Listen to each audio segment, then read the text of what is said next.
them, 23-37, with one touchdown, some very important runs as well. The former BYU Cougar, Keelan Marion, was the leading receiver in this game. He got so much shine post-game for his games, it deserved. But seven catches and a touchdown. I mean, look. He was awesome. He was unbelievable. Miami was the better team, but what an incredible game. An absolute classic.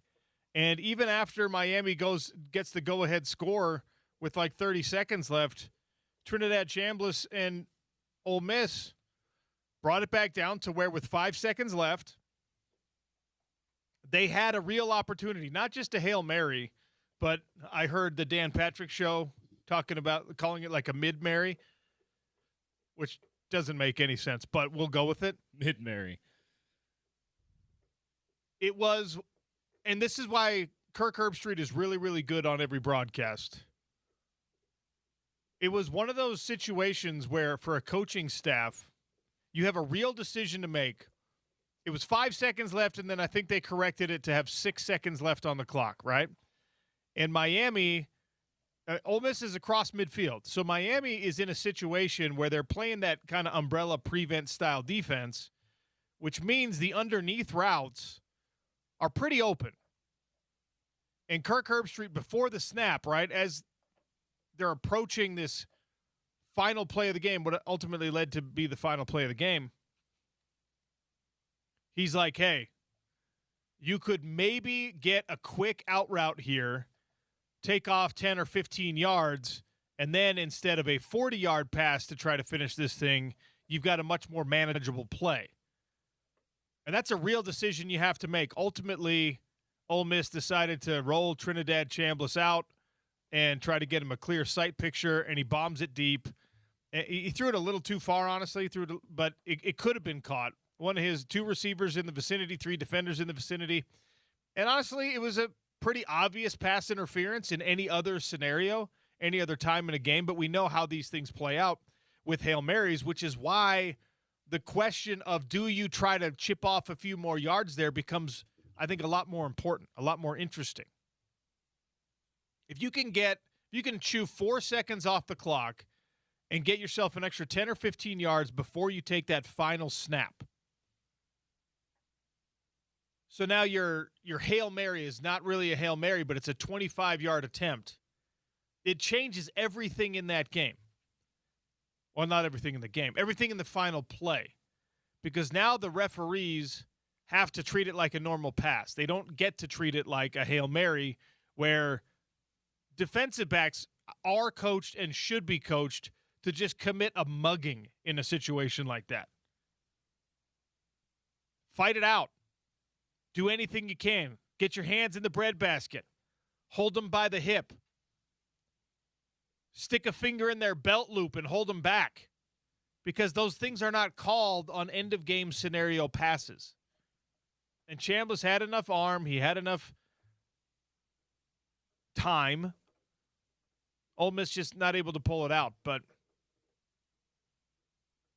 what a well-played game. What an interesting game. What a well-coached game. And how cool is it that Ole Miss, despite everything stacked against them, brought it all the way down to the wire? And maybe with one decision going differently here or there, including those final plays, well, turning the final play into maybe 2 final plays could have been different, could have changed the way that the refs needed to officiate that game, whatever. I really, really loved watching that game. And Mario Cristobal, we'll get to him here in a second. Mario Cristobal, he now gets to shake off the mantle of, oh, you can't win the big important games. You're not good against the highly ranked teams. You're not good against the best competition.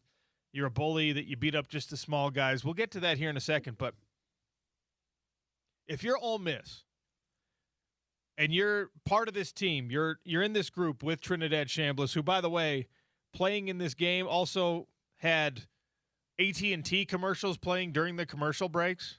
So that guy's doing pretty well for himself in college right now.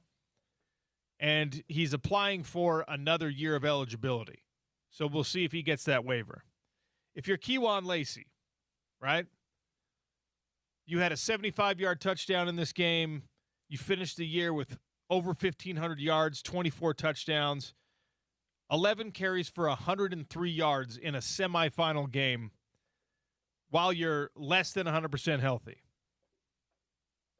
These guys have some of the best resume tape that you're going to find in college football, and not just from this game, and not just what you actually did from a football performance standpoint, but if you're another coach in the transfer portal, I hate that we're saying this, if you're somebody who's a booster at Ole Miss, you want this exact group, because we do the thing all the time. Oh, he's overcome so much adversity. This team had real adversity to deal with. And this team showed over the course of the last 3 weeks how resolute a group of young men can be. Talent is obviously massively important, and Ole Miss has a lot of it. But it would be so easy for that group to just say, you know what? Our coach is gone. Our head coach left us. For anyone on that offense to say, well, my position coach is leaving. You could have folded up the tent, put your name in the transfer portal, said, thank you, we're going to take a shellacking from Georgia and just be done with this. I don't want to lift anymore. I don't want to balance my class schedule and my football practices anymore. I just want to get out of here. These guys, I can't believe I'm saying this about Ole Miss. These guys are right now the best example we have of the student athlete being more than or better than the system that they're playing in right now. The Ole Miss Rebels are the example, the shining example right now of how even as the game is professionalized and how the system and the clock and the calendar are all pretty awful, these guys showed us and continue to, hopefully, with decisions made or not made regarding the transfer portal, these guys showed us in these last 3 weeks that if you just let a group of guys form a team, they can overcome a lot of that stuff, and they really can block out a lot of that noise. They could have won that game last night, even though they did not win that game last night. I hope that everyone in Oxford, Mississippi is incredibly proud of that particular group, because the weight of a changing system in college football was pressed down upon their shoulders pretty unfairly. Even the guys who are making a lot of money, they're now up against a bunch of other guys who are making a lot of money, who have a better situation, who have more consistency, who have coaches that are staying there, who have more certainty on their futures. And this Ole Miss group was just like, yeah, no, you know what? It is us against the world. As corny and cliche as it is, every time anyone else does it, for Ole Miss, it actually made sense. It actually hit these last 3 weeks. I mean, I heard them talking about Carson Beck last night. Oh, he's overcome so much. What do you mean he's overcome so much? He had a reputation for being kind of a jerk, and it didn't work out the way he wanted it to at Georgia, even though he had a ton of success at Georgia.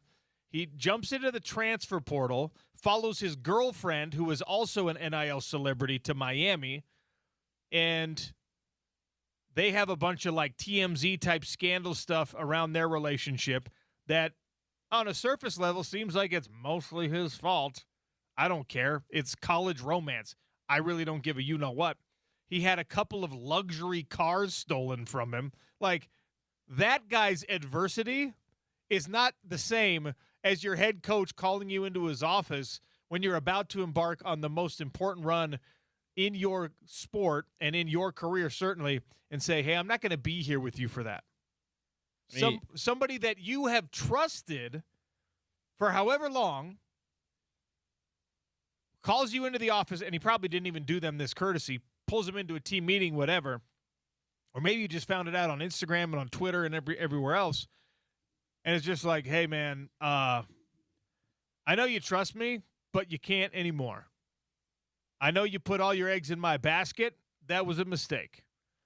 I'm gone. If you want, you can follow me to LSU, but you can't do it right now. You got to wait until you finish out what we started here. Coach, don't you want to finish out what we started here? I do, but also I don't care. I would like to, but because I have to start recruiting the BYU Bengals, I'm not going to finish out what we started here. Like, that's adversity. Even if you're making $4 million, that's adversity. Because, again, your competition, the guys opposite you, the Georgia Bulldogs that you're going up against in a college football playoff, they're getting the nutrition and the money and all this stuff, and they don't have to look at Kirby Smart's chair and go, where is he? It's empty. Where'd he go?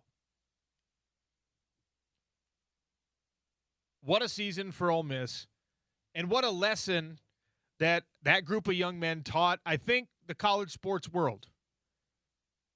And Kirk Herbstreit, again, I don't know why I'm giving him so much love today. Kirk Herbstreit, in kind of the postmortem as the game was over and they're doing the post-game show thing, he kind of got on a soapbox for a second, which is funny from an Ohio State guy, but he got on a soapbox for a second. He said, look, I know that everyone cares about, like, it's all about the talent and these contracts right now, but you better have a team. I love that. And you absolutely have to have a team. And that's why Utah can remain dangerous. That's why BYU can be dangerous. That's why what Texas Tech did this year is so impressive and important, because it is not like these are the first times we've watched in college football, even in the new era where it's legal, you've seen a bunch of teams throw money at the problem and farm a bunch of 4- and 5-star talent. Texas A&M under Jimbo Fisher is the best example of this. He had like the number 1 recruiting class in the country one year. He had the number 2 recruiting class in the country another year, and he couldn't win a damn football game. Not because there was a lack of talent, not because they misidentified, and that those 2 years, all the 4- and 5-star guys should have been 2-star guys. It's because he couldn't get them to play together. It's because the culture of that program was mercenary, was totally transient. They didn't have enough love for each other, whatever it was. Couldn't win, right? Ole Miss, in the face of your position coach is probably leaving after 10 games with you, after 11 games with you, after 12 games with you. Your position coach is leaving on offense. Your play caller, we're going to get him, but we're going to get him half of this week. And on game day, I'm sure it affected their preparation. I'm sure it affected their film study. I'm sure it affected the routine that they had gotten themselves into, because college football players are creatures of habit and of routine. That is what these coaches do. I mean, that's honestly, for a head coach, that's about 70% of your job, putting the right routine together to maximize the success for your guys. Knowing how hard to push, when to pull back, knowing when the team meal ought to be, knowing how much accountability you have to have if people miss walkthroughs or are late to walkthroughs and things like that. I mean, it's a big part of what head coaches do, because the good ones leave the actual play calling to their offensive coordinator, leave the defensive scheme and the defensive play calling to their defensive coordinator, and then your job, aside from being the CEO of the program, is to make the decisions about, are we going for it here? Am I calling a timeout? I mean, it's like the minutia of football instead of the meat and potatoes. And the guy that they had doing the CEO thing and then making those decisions that become massively important in close games like this one, that guy had already left, and he had handed it over to someone who I think it's hard. It's in a 2-game span. It's hard to build a better resume than what we just saw from the acting interim, now permanent head coach at Ole Miss. And for the players, congratulations to them, even in a loss. I hope that you don't see a massive exodus from Ole Miss's players into the transfer portal. I could totally understand why you'd feel jaded and that loyalty to a program that had no loyalty at the top of it wouldn't make a lot of sense to you. But I think these last 3 weeks or so could have been one of those things where you're just like, you know what? Everything else be damned. I can trust my guys. And if I can keep this team together, really good things can happen. And they almost did. They were 2 snaps away from being in the national championship game without their head coach and without 6 offensive assistants. That is bananas. Didn't you love they did the, I don't know if you watched much of the pregame coverage. Marty Smith sat down with Pete Golding for a conversation, and I just loved Pete Golding's attitude that showed off as they did that feature with him, and then after learning that much about him, seeing how that shows through, every time they show him on the sideline and whatever during a game. Just that he's like, I'm down a lot of coaches. Yeah, there's some of our players that do intend. I know there's some of our players that do intend to enter the portal and follow lane to LSU or wherever else. But I don't care. We're in the CFP. We're in the college football playoff. We're going to do everything we can to win the national championship, and we believe we can. Okay, take more assistance away from us. That's out of our control. We're still going to do everything we can to win these games. And guess what? We can win the game. And they showed last night, even though they did fall short, they're capable of winning the game no matter what, which you love that. And you're right. It feels wrong. It doesn't fit with the SEC, right?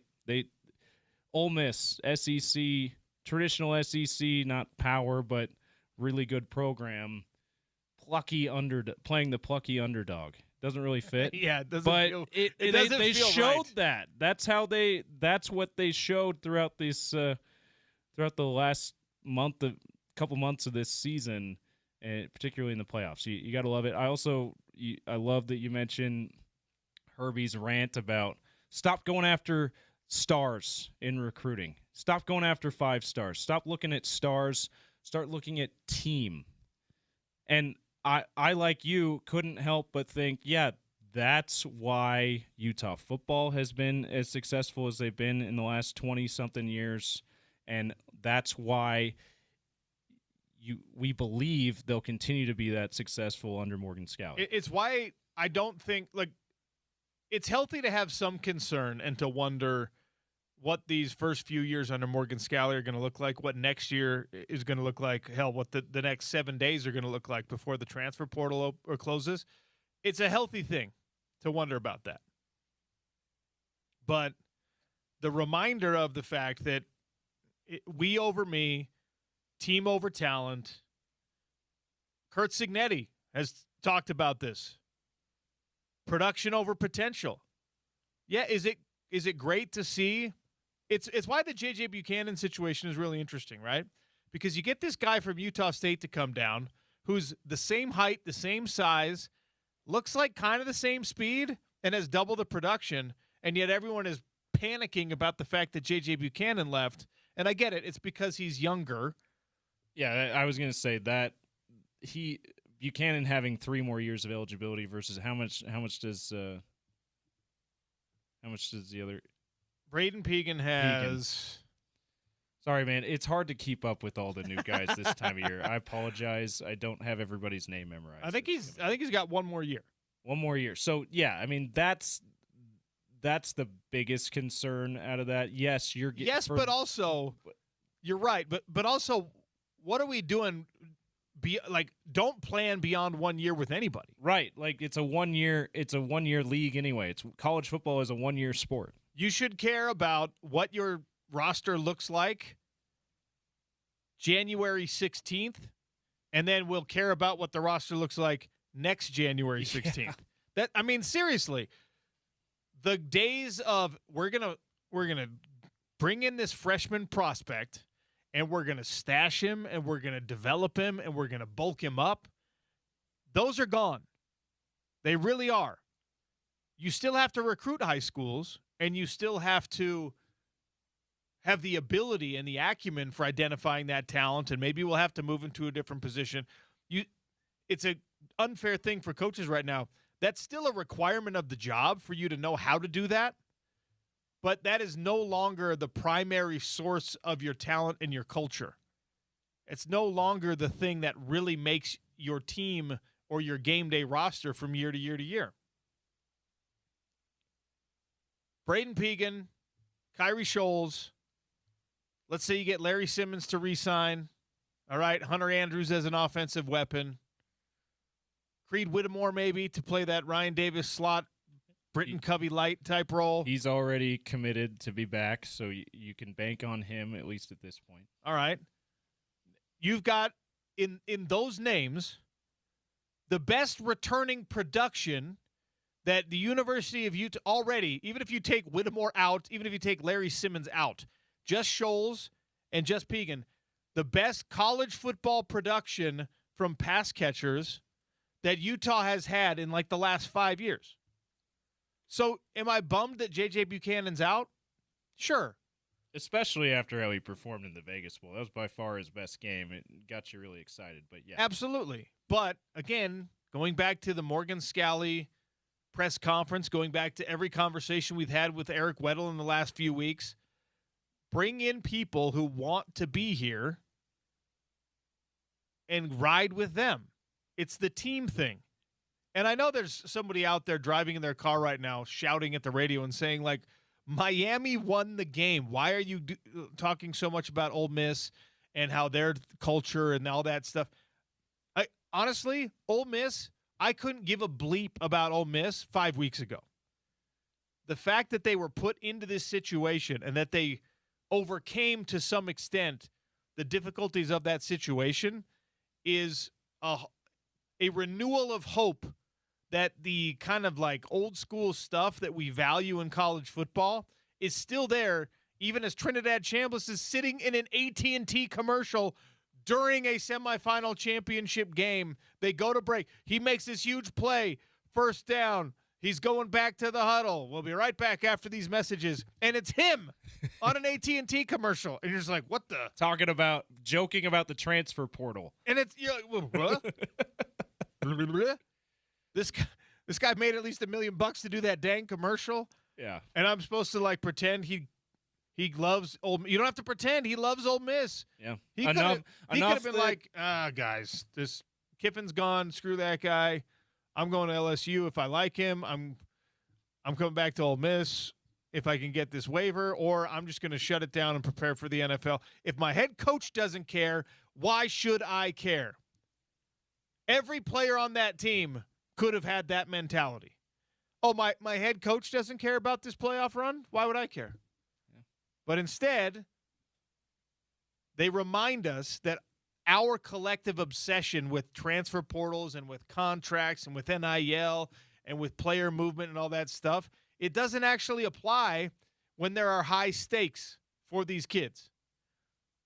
When they can look around the locker room and say, we could do this thing together, guys. It still matters the same way it would if they were amateurs, true amateurs. And that is refreshing, and that is wonderful, and that is what gives you hope for the University of Utah. Because the guys, Dallas Vakalahi, I'm sad to see you go to Penn State. That sucks. That makes zero sense to me. Because when is the last time Matt Campbell had a formidable, I'm scared of that defensive tackle? When is the last time you looked at Iowa State's defensive line and were just like, I don't want to mess with those guys? Now, I get it. Penn State has its tradition, and Penn State is one of those big time. Where is Dallas Vakalahi going to find his Panipopo when he's in Happy Valley, Pennsylvania? In Beaver County, Pennsylvania. Yeah. I mean, I know it's great to go out and see the world. I don't know. There are some things that make sense and there are some things that don't. And one thing that's making sense to me right now is guys understanding that, yeah, the situation I'm in kind of sucks, but my reaction to it doesn't have to. And by the way, Miami has also shown a great culture throughout this. I've been very impressed with Mario Cristobal, and I was not that impressed with him until this year as a coach. But then this playoff run, he's really kind of put to bed a lot of those concerns that we all had about Mario Cristobal as a coach, at least thus far. But I liken you mentioned the fan that might be upset that we're focusing too much on the loser of this game. I liken it to the NBA Finals. Oklahoma City had a great culture. Obviously, they won the NBA championship with guys who were all under 30. Like, that's incredible. They were dominant throughout the year. But the Indiana Pacers were dealt such a tough card with Tyrese Halliburton tearing his Achilles in the middle of the first quarter of Game 7, and they were already huge underdogs going into that game, and yet they fought so hard. They stayed in the game mentally to where they kept the doubt that, hey, maybe Oklahoma City won't win this Game 7. Like, I'm sorry, that is a bigger and better story than the team that was supposed to win winning. Like, and Miami was favored in this game. They were supposed to win in the sense that they had a full coaching staff. They had the head coach they started the year with. Like, hats off to them. That's incredible. But Ole Miss is a better story because they put some doubt into that giant of a team compared to them. And honestly, like, Miami has some interesting players. Malachi Toney is so much fun to watch. Ruben Bain, who was not a factor in this game, didn't hardly do a thing. He's been a joy to watch in all the games you've seen from him this year. Carson Beck kind of wrecks it for me because he's a seventh-year guy who likes to complain about the difficulties he had in situations that he put himself in. I'm not the biggest fan of that idea. And the seventh year college football player thing. It's like, well, yeah, you better be damn good when you're in it for 7 years. Well, but that's the other thing about Carson Beck. This is a guy that last year all the hype was he's going to be the number 1 overall pick in the NFL, and Georgia's going to win the national championship. And, of course, he hurts his wrist, and that derailed some things for him. But, like, he really underachieved before he hurt his wrist. And then this year with Miami, he was really good last night. He's just been solid besides that. Like, he has not been the reason they win. Like, sorry, dude, like, that's not a great story that you have regressed every year you've been in college football, and this is your 7th year.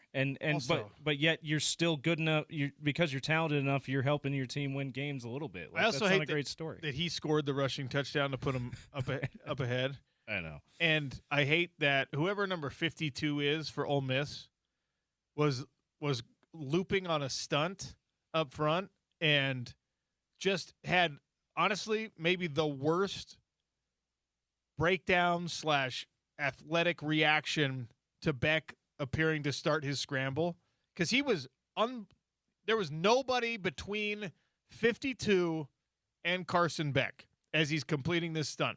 And Beck sees the pressure, right?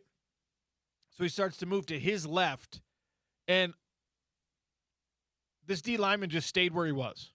Like, there's nobody between him and Carson Beck, and he just stayed where he was. Like, he was so worried about breaking contain that he's like, I'm not taking one step inside here. So Beck, all he had to do was just, okay, that guy is a statue right there. If I don't run towards him, he's not going to get me. So let me just leak out here. It was all the worst. Coverage is on the opposite side of the field, so all I got to do is do a wide turn here and I can walk into the end zone. Yeah. Nothing frustrates me more than when defensive linemen, defensive ends, when players are there and they can't do the thing that needs to be done. He was a step and a half away from Carson Beck. And look, maybe Beck somehow spins out of it, evades the tackle, stiff arms him, whatever. But he just rooted himself right there on the left side. I got contain over here, boys. I'm just going to let him run that way instead. The game is on the line. Make a play, son. Anyway, got to take a break here. Mario Cristobal might be having less fun than any coach who's ever booked his ticket to a national championship game. We'll get into that next on the Sean O'Connell Show. It's ESPN 700, 92.1 FM.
Sean O'Connell Show, ESPN 700, 92.1 FM. Football is supposed to be fun when you're playing Little League. It's still supposed to be fun when you're in high school. The emphasis on fun goes away pretty drastically when you get into the college football world, but winning should be fun at least. And when your team is off to a national championship game, you would think that would be a lot of fun. Mario Cristobal ain't having fun yet. He's not allowing himself to enjoy this. He's not having fun. I'm sure he'll let his players have some level of fun. He himself is stressed out to the max, and it's probably gotten worse now that he's one win away from restoring the glory of Miami football. By the way, it should also be fun that the national championship game is in your home stadium, right? Like, it's not just... He wouldn't even answer a question about that. That was the most insane thing about all the post-game interviews, which, unfortunately, like, the reality of the situation for Mario Cristobal is, and for all of us watching and doing the post-game thing, SVP, the third of the three post-game interviews, was the only one who could color outside the lines a little bit, because if you're doing the job the right way and you're the sideline reporter who gets Mario Cristobal, you have to ask the same three questions. And then if you're on the podium with him, as, again, the sideline interview's already done, you're on the podium with him, you have to ask those questions, right? And then if you're SVP, you ask some version of those questions, but then you get to try to, like, because you're SVP, you get to color outside the lines a little bit. And it's, as much as it's Sports Center, he's turned that into a sports talk radio show as well, just like this. So the way that you and Spence ask things that are not as clinical as a sideline reporter or a play-by-play guy asks in an interview during a game, it's the same kind of thing for SVP at Sports Center. The sideline reporters have 60 to 90 seconds with the coach, and they have to get at least two questions in, hopefully three. Yeah. Right? So they've got to be brief, they've got to be concise, and they've got to do the kind of like low-hanging fruit obvious thing. Obvious, yeah. And it's fine. And it was, hey, the national championship game is going to be played at your home stadium. What do you think about that? How do you feel about that? What's that going to mean? And he's just like, we're just excited to get back to practice. Stop it. We're excited to practice at our home practice field, which, by the way, you would be doing anyway. Yeah, even though you've had 5 straight road games, it's been 5 straight road games over a 2-month period, okay? And you've been practicing at home. You've been practicing at Rain Tree Practice Field, okay? By the way, Mario Cristobal doesn't have to be excited about the game's location, doesn't have to be excited about anything yet. He can be as stressed and weird about it because that's what head coaches are. The fans in Miami are pretty excited about this. James, what do you think the get-in price is? So we were talking about Hard Rock Stadium.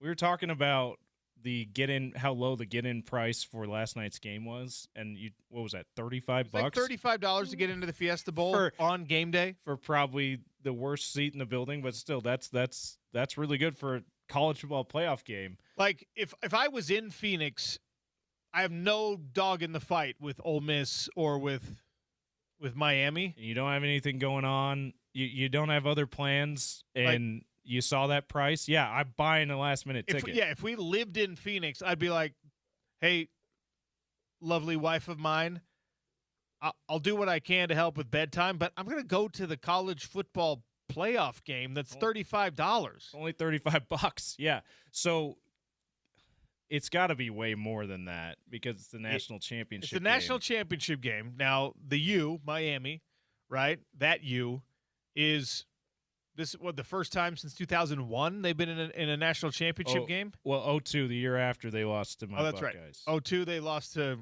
and they talked about that throughout the broadcast, not just that game in particular, but the fact that they're like, I didn't even realize. I thought they were just talking about that game, and I'm like, guys, this is not a revenge game. It's 25 years later. But apparently they'd been 0-4 in the Fiesta Bowl specifically. Yeah, Miami's had really bad luck in the Fiesta Bowl. They've been bad in the Phoenix area. So anyway. Another question that Mario Cristobal would not even address I kind of agree with that, though, because it's like the last time we were in the Fiesta Bowl was 2002, guys. No. Like, come on. No. If you're Mario Cristobal, right, the right thing to do is be a human being and say something like that. Well, that was a different Miami team. I wasn't here. My guys weren't here. My guys weren't even born. Exactly. Whatever. Yeah. Like, none of these guys were born yet. He's a psycho about it, which, again, you don't begrudge him because that's how coaches are. I'm going to say the get-in price, I'm going to guess $300. $3,100. Woo! The cheapest ticket right now available at StubHub.com is $3,174, which puts you in the corner the upper deck corner of the field. So All right. Let's go. That's for $3,100. These are Super Bowl tickets. Yeah, and this is we were talking about this. It's got to be the price has got to be way higher because that's way higher than even most national championship games. It's because got to be because it's at home and the local interest, right? So here's the thing. If Utah was playing in a national championship game at Rice-Eccles Stadium, I'm paying whatever price necessary. I mean, people are going to sell cars. They're going to sell plasma. Cancel vacations. They're going to cancel vacations. So I get it, right? I mean, this would be the coolest thing ever to go watch your alma mater. And there's a ton of money down there in Miami. There's a lot of very successful Hurricanes alum. All of them that played are on the sideline for last night's game. Do you know how many former Hurricane players are going to be on the sideline for the national championship game? Everyone that you've ever heard of and another 100 that you haven't are all going to be there. I happen because I'm a Colts fan, I happen to know like the Colts had kind of under the radar a lot of those Hurricanes from the glory days.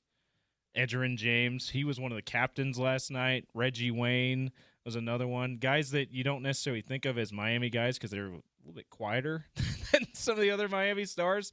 But yeah, I've been seeing a bit of that because of people I follow because they were Colts stars too. But that's going to be so. If it's Indiana, Miami, right? Indiana's NFL legacy guys, bring them all out. Yeah, who? Miami's look those guys NFL up 'cause I have no legacy idea guys. who they are. Like that's kind of my point. I mean, Michael Penix for like 1 year. He's been. Do you think he's claiming them right now privately among his circle? You got to be right. Probably because DeBoer was there too. He followed DeBoer to Washington, so it's not like he can't say I don't. Like I didn't just leave because I wanted to leave Indiana, right? I don't know. I mean, I hope they do a graphic if that's what the matchup ends up being, where it's like Ray Lewis on one side and Bob Hornschmeyer on the other.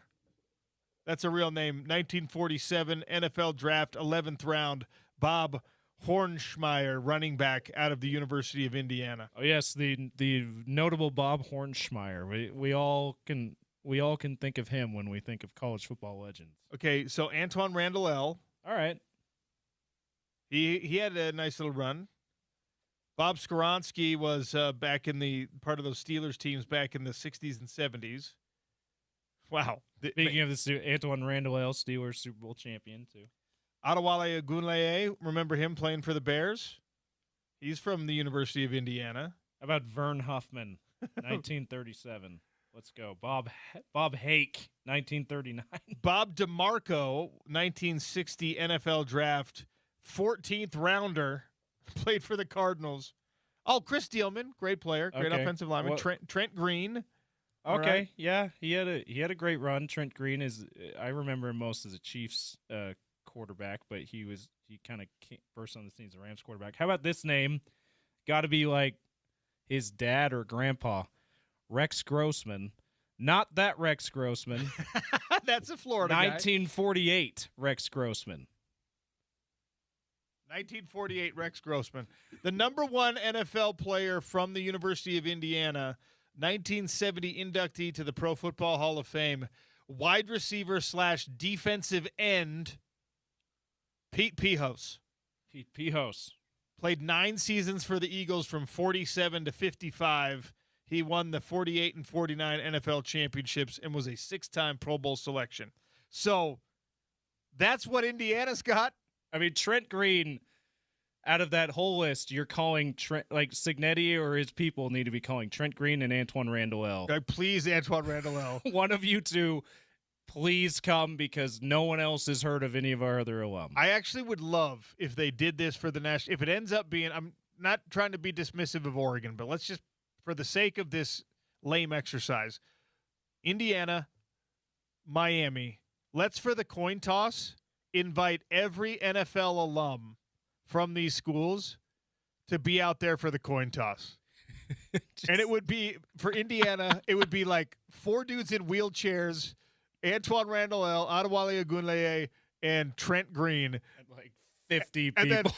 Then from end zone to end zone. 300 people from Miami. Just like, oh, look, there's Willis McGahee. Oh, look, there's Jonathan Vilma. Oh, look, there's Dan Morgan. Oh, look, there's Ray Lewis. Oh, look, there's Warren Reed. Sapp. Oh, look, there's Ed Reed. Jim Kelly. Dennis Erickson. Miami has more NFL Hall of Famers than Indiana has notable NFL alum. Okay, how about another name in the not that guy game here that sports fans here in Utah should recognize? Chris Morris. Yeah. Not that Chris Morris. Chris Morris, offensive tackle from 1971. Okay. All right. How about, and maybe related to someone who's not that guy, Bob Riley. Not Bill Riley. Bob. Anyway. Brady Bigler, he texted in and said, Antoine Randall, he's your only guy, but 50-61 gave us Trent Green. You're right. It's slim pickings. Trent Green is notable. Absolutely. I didn't realize he was an Indiana guy. That's an impressive alum to roll out there. Still doesn't compare to all the, like, basically any impressive alum that Miami you pick an impressive alum from Miami. They're still more notable than Trent Green, but Trent Green is not nothing. One of the best Mario Cristobal moments from the postgame was also when Holly Rowe is about to hand him the trophy, right? And they're doing the whole spiel, and he's standing in the back, and the mic picks up what he's saying, but he's not mic'd up yet, so to speak. Yeah. And he's looking around, and he's like, hey, can we get some of our players up here instead of all these people? These extra people. And the people are the bowl committee chair, Holly Rowe herself. His wife. It's like, can we get our players instead of these people? It's like, yes, that is amazing. Because one of the worst things in sports is when the random executive from whatever company is sponsoring whatever game gets on the mic. We would like to congratulate Mario Cristobal Columbus and the Miami Hurricanes for winning the, what year is this? 2020 Festival. It's the worst. Yeah. It's the dumbest thing. We saw it in the Vegas Bowl, by the way. Speaking of mispronouncing names of the head coach, the Morgan Scaley from the Vegas Bowl executive guy, and it's like, come on. Like, so dumb. Know how to pronounce the name of the coach. Just don't let the random executive people have the mic. Yeah, just have them hand them the trophy. Like, yeah. That's all they got to do. By the way, one of the guys, I think they're both from Verbo, one of the guys looked like he was friends with the Miami guys. Did you notice he was chatting the players up? He looked like he belonged there. All right. Which it's like, then okay. let that guy talk. Yeah. Another kind of notable from guy who recently, Tevin Coleman. All right, yeah. Former Niner, former Falcon.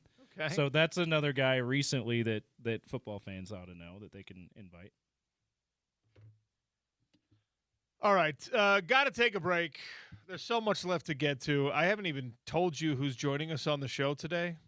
Unfortunately, Bill Riley, who normally stops on Fridays, he was pulled into some meetings. He's got very important stuff Speaking going of on. people yelling into their radios, why aren't you talking to Bill Riley? Sorry. Your tease promo said you would at this time. Sorry. We had to cancel. Sean Syed from Sumer Sports is going to join us. Sarah Todd is going to jump on to talk a little NBA basketball at 1 o'clock, and she has promised that she will have a grievance prepared. And at 1:30, we're going to be airing our grievances. So the last grievance she aired, based on that, we should all be very excited for what Sarah Todd brings in. Remarkably specific grievance, and I loved every minute of it. All right, any news from the transfer portal? Certainly not, but we'll try. It's the Sean O'Connell Show, ESPN 700 and 92.1 FM.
All right.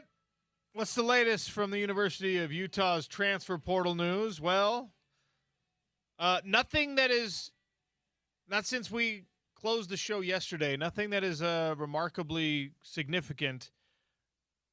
On the downside, as expected, John Henry Daly is committed to Michigan.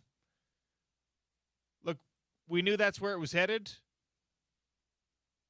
I will be following that story to see how much he actually plays this year.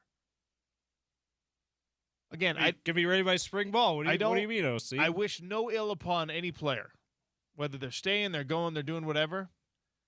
But to tear an Achilles, to have surgically repaired Achilles tendon, and to expect that 4 months later, 5 months later, you're going to be able to produce at an elite level, that's, I mean, maybe he's one of these guys who has this weird mutant healing factor, or maybe he's figuring out some ways to boost that healing factor. In any case. In the way that, and it reminds you of Aaron Rodgers saying, "I'll be back for the playoffs," the same year that he tore his Achilles. All right, dude. Yeah, but maybe, and of course, Aaron Rodgers thinks he has a superior whatever anything factor. So of course he would have had a superior healing factor. One thing we know about Aaron Rodgers is he will experiment with some things. Yeah, it's true. So does ayahuasca help you heal your Achilles? I'm gonna go do a silence retreat in a dark tent with ayahuasca. My Achilles will heal. Honestly, I don't. It might. Maybe it might work. I have no idea. Science is but maybe. I don't know. Maybe the most important transfer portal news for all of college football, something that we talked about yesterday. Statements from Damon Williams and from Jed Fish last night, I should say, that Damon Williams is going to run it back at Washington. We put the poll question up. Do you let a guy go? Do you let him go but penalize him financially? Or do you just say, I'm making you stay, and we're going to figure this out. We're going to fight through this thing and make it work. That's what Washington is doing. Everyone's going to have to let this be water under the bridge. And look, it's not without precedent where a guy doesn't want to be in a place and then the coaching staff welcomes him back, because none of us know the intimate details of exactly what happened with Damon Williams. It seems like it was a money grab type situation, and he did that under ill advisement from not his agent, who then separated himself from the agent. And then Darren Heitner, who is like the number one NIL. Darren Heitner, for me, is really interesting. He's a South Florida attorney who recognized very early on during the NIL battle that this was going to be a lucrative space. He's a young guy who we started having him on SiriusXM shows like 8 years ago, before it was really a huge thing. And now that's the entire focus of his legal practice, and he is a big-time dude down there now. Damon Williams hired on Mr. Heitner, and he's probably disappointed because he loves to litigate these things. He's probably disappointed that, never mind, we're going back to Washington. And by the way, he's going back to Washington not for free, but for the reported $4 million deal that he had signed before he entered his name into the transfer portal. So, look, this is something that coaches, I think, are preparing themselves to deal with from a philosophical and an emotional standpoint, where you want to smack a kid. It's be like, what the hell are you doing, dude? We gave you $4 million and you committed. But instead of smacking him, you just have to say, all right, misunderstanding. We want you back. We love you back. We're going to do great things together. And that appears to be the decision made in this situation. That was one of the biggest stories in sports yesterday. Everyone was talking about Damon Williams trying to get out of this Washington contract. The good news for you, for me, for college football fans in the world, is that it appears that these contracts are on some level enforceable.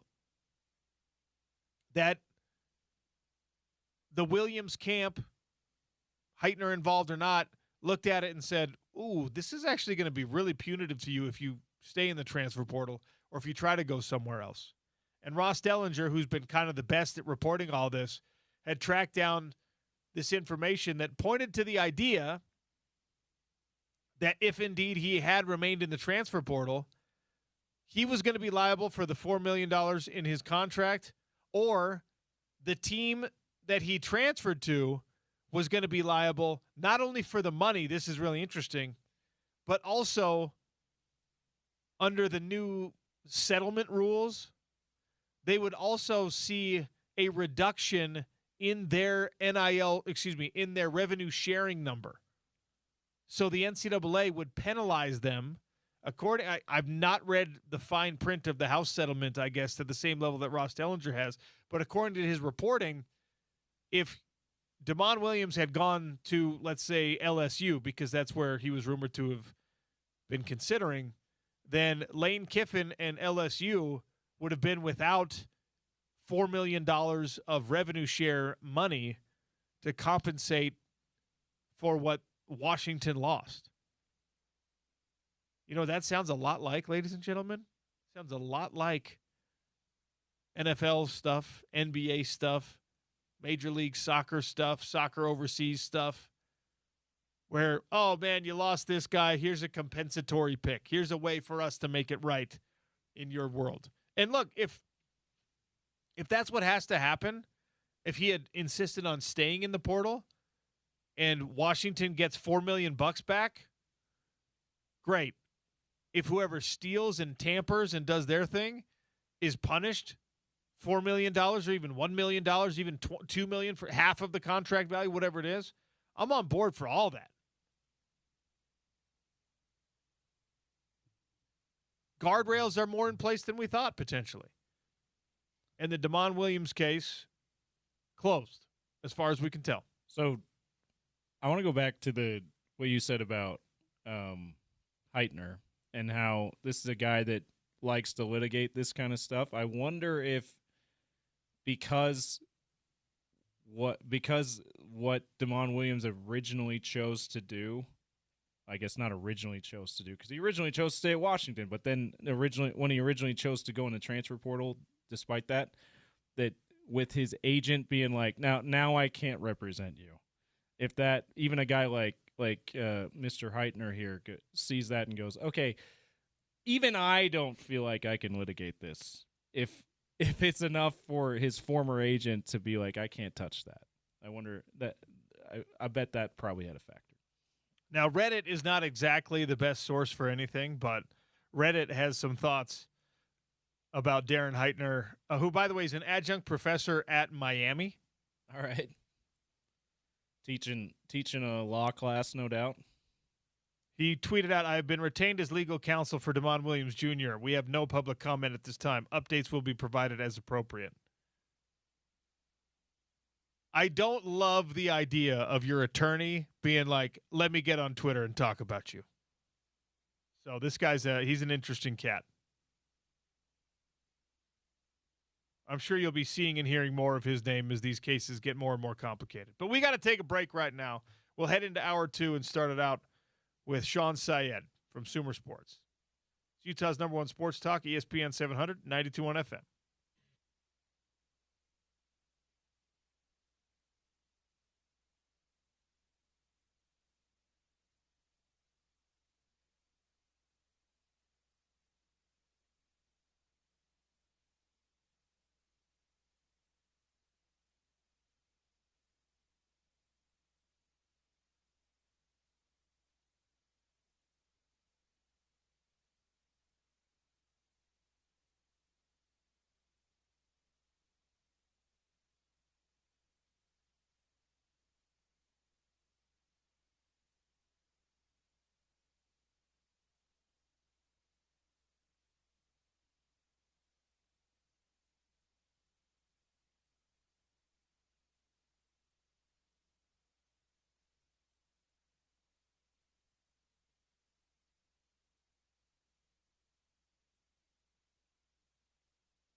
There are a lot of great football weekends in the year. I don't know if any are better than this one.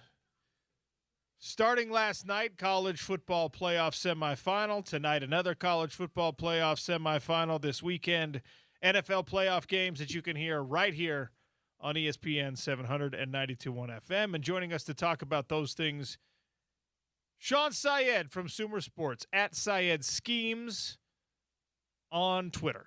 Sean, welcome to the show. How are you? I'm doing great. As you mentioned, this is going to be a really awesome weekend of football. I think sometimes the wild card weekend, can be a little bit disappointing, but I am pretty psyched about all 6 of these games. Which one sparks your interest most? The Bills-Jaguars one it's fascinating to me. Look, I think there's a decent argument that either of these teams could win the AFC, and for them to have to play in round one where Josh Allen, of course, is going to get the narrative of, like Lamar and Mahomes, all these guys aren't in the playoffs. Burrow isn't there either. It's got to be your chance. But to watch Jacksonville sort of grow this year after really trading for Jacoby Myers, who I think people don't think of as this like top-end receiver in the league at all, but to have him unlock the offense, like I need it now. I really, really want to be able to watch it as soon as possible.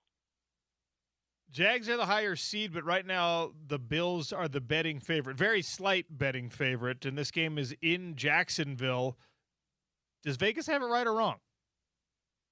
I feel like there's a reason why. Vegas has all of these beautiful casinos and all of these things, right? Like they get to just take everyone's money for all these. I'm glad that I think it's Bills 1.5 right now. Like that, I think does make a lot of sense to me. I feel like, not giving betting advice, I kind of lean towards the Jaguars, though. I just think that the way that they have played defense this year, where they're able to create these explosive, turnovers, they're able to get sacks, the linebackers are playing at a high level. And even when the Jaguars offense, I think they haven't been able to run the ball that well, which that's where I think the Bills defense really struggles.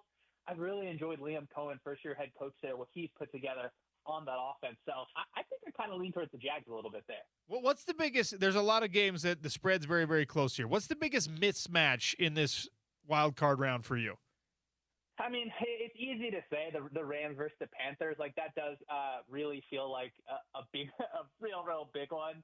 I think there's a bunch of ones where it's like the Texans defense versus Steelers offense. That feels like a mismatch to me where we will get DK Metcalf back. So I think that should open things up at least a little bit for the Steelers. But the Texans defense is absurd. Like they're a crazy unit. And the way that Aaron Rodgers has wanted to play this year is catch the ball, get it out. He wants to keep things moving as quick as possible.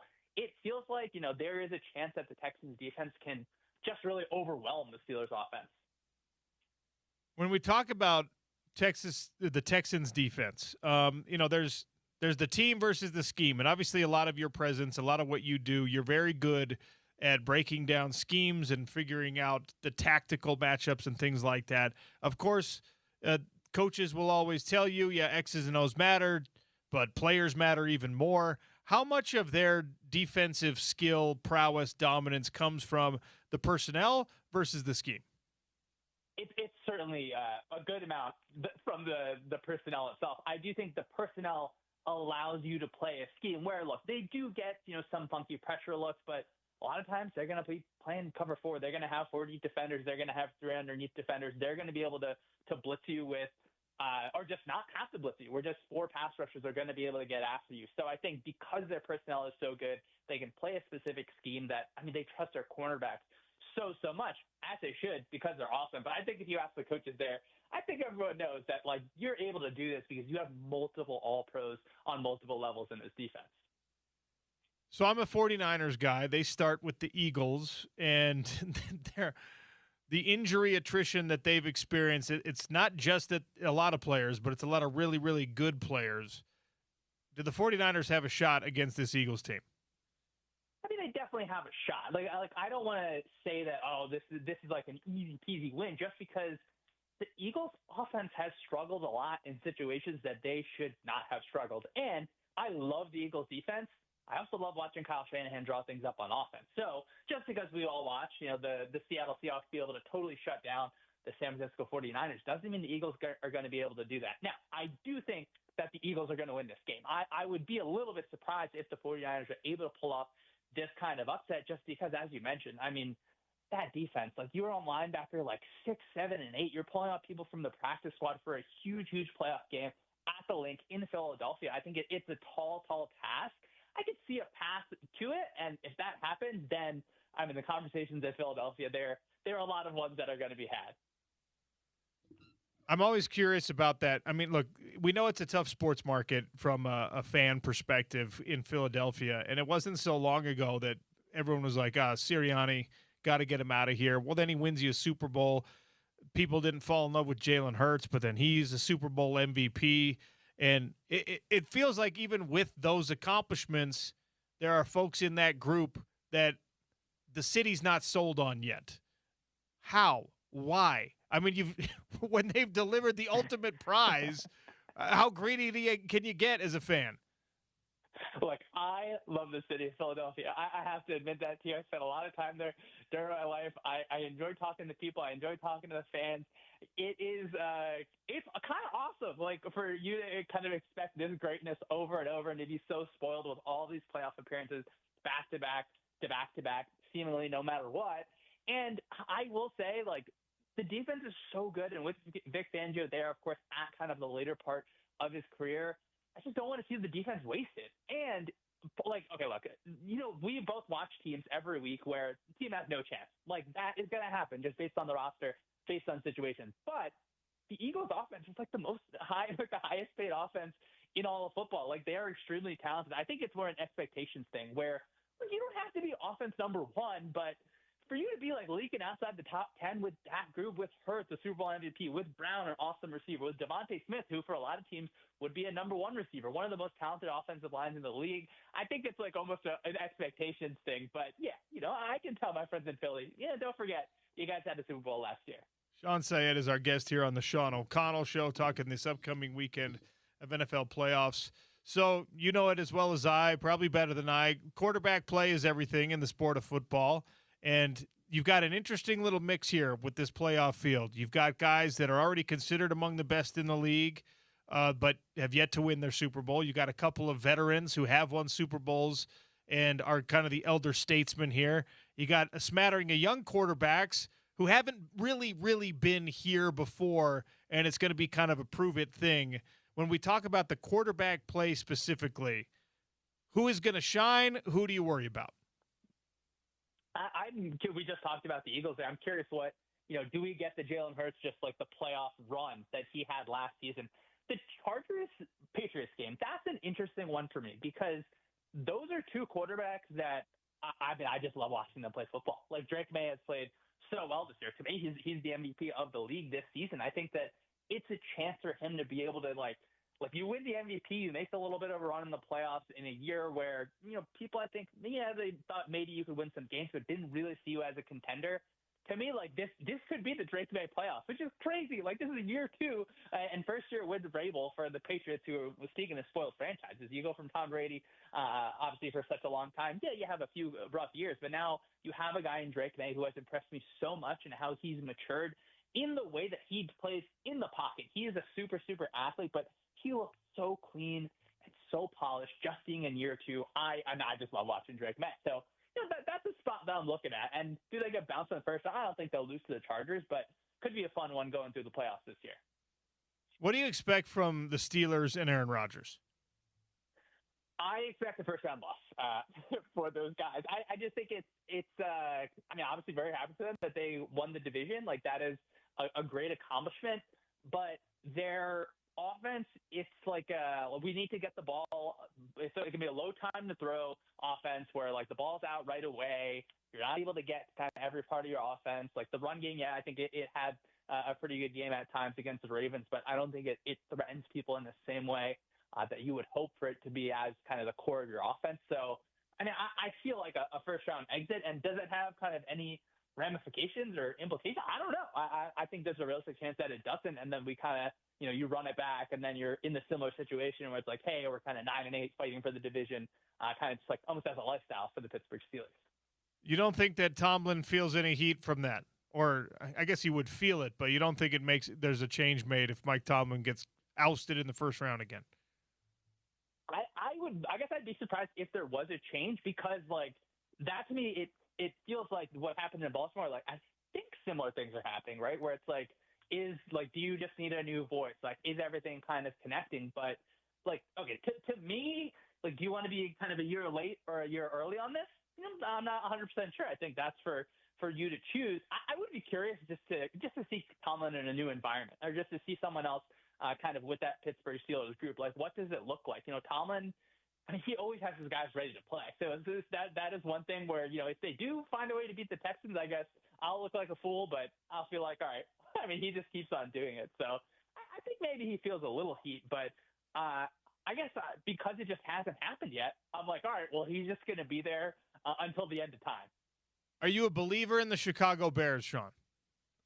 So I love the Chicago Bears offense. I will say that. I think that I'm excited about how Caleb Williams has grown.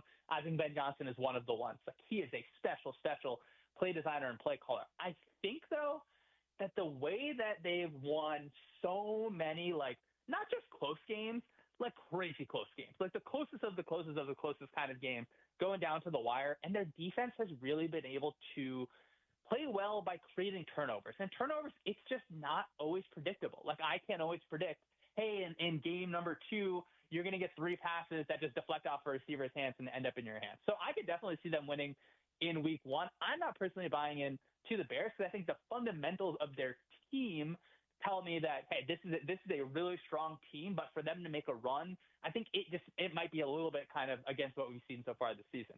I kind of hope they win, though, but like, it would be fun to just keep watching Ben Johnson call plays. All right, we know that what the playoff field looks like now, but how many teams are actual Super Bowl contenders, actual championship contenders in your mind? Yeah, both the 1 seeds are real contenders. I think the Seahawks more than the Broncos, in my mind. I think the Rams are a serious contender. I think the Eagles are a serious contender. And after that, it gets a little like the Bills and the Jags. They have to be, I think, real contenders too. So I do think it's like a part of me when I'm watching or looking at the schedule, it's like, well, all of these teams could legitimately make the Super Bowl. And I kind of think that's true.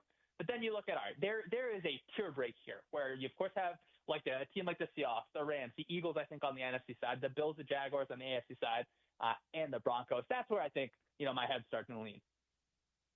So if I'm reading you correctly, you think it's an NFC winner eventually? Huh. I haven't thought about that too hard, but I think so. Like, it's hard for me to bet against Josh Allen. Like, I still kind of don't want to do it. But I'll say now, and I will reserve the right to maybe change my mind before the game starts tomorrow. But I think so. Like, I think the Eagles, if they figure anything out on offense, which I've been saying for 18 weeks and really for 3 years, like, I think that they still have the ability to get there. And I think maybe if the Rams and the Seahawks play again, the winner of that game, I feel like I trust the Rams a little bit more. I know Sam Darnold's improved. I'd be curious just how his run goes through the rest of the season, even with having an awesome defense. So I think I'm leaning towards the NFC, yeah. Sean Syed for another couple of minutes here. He's from Sumer Sports. Syed Schemes on Twitter if you're not already following. All right, the offseason stuff is equally fascinating, and some teams are firmly into their offseason now with a need to hire new coaches. A full fourth of the NFL is without a head coach, and I've been asking all of our NFL guests this. Somebody calls you tomorrow and says you can have any one of these jobs. Which one you taking? Which is the best available job?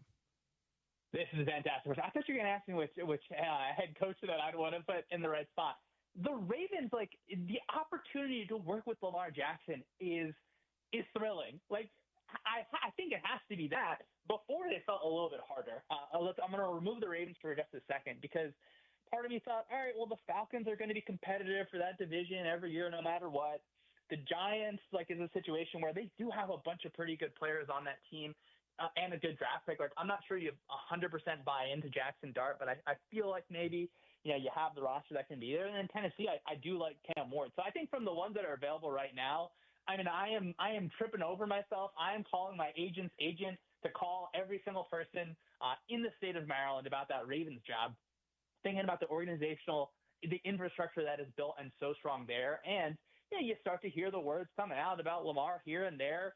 I mean, the guy's won 2 MVPs. Like, I could do worse than a quarterback that had 2 MVPs. Yeah, I think that'd be all right.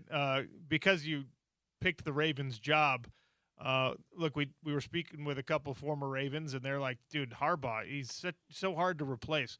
Do they go with like a scheme guy? Do they go with one of these Wunderkind type play callers, or a Jesse Minter type that's more of like the culture type guy? What do you think Baltimore does with that vacancy? You know, I would like them to go with Minter. Like, I really would, because I really love what Jesse Minter does, talking to people that have learned from him and have been taught by him in the ways that he looks at defense. And I think that he is the combination of a scheme guy and an organizational type guy, where I think his Rolodex is going to be pretty big in terms of the people that he'll be able to bring in on your staff. When I look at like his defense and Mike McDonald's defense, to me, Mike McDonald is a little bit more, or can be like more showy, I think, at times, in terms of like his fanciness on in the scheme world. Like, I lean a little bit more towards McDonald, even though I really like Minters as well. So I would like to see that.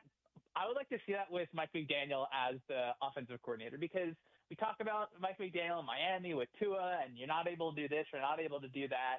Mike McDaniel with Lamar Jackson designing the run game. I mean, I'm getting excited. You know, I may have to put some more thoughts out into the world where it's Minter and McDaniel together in Baltimore.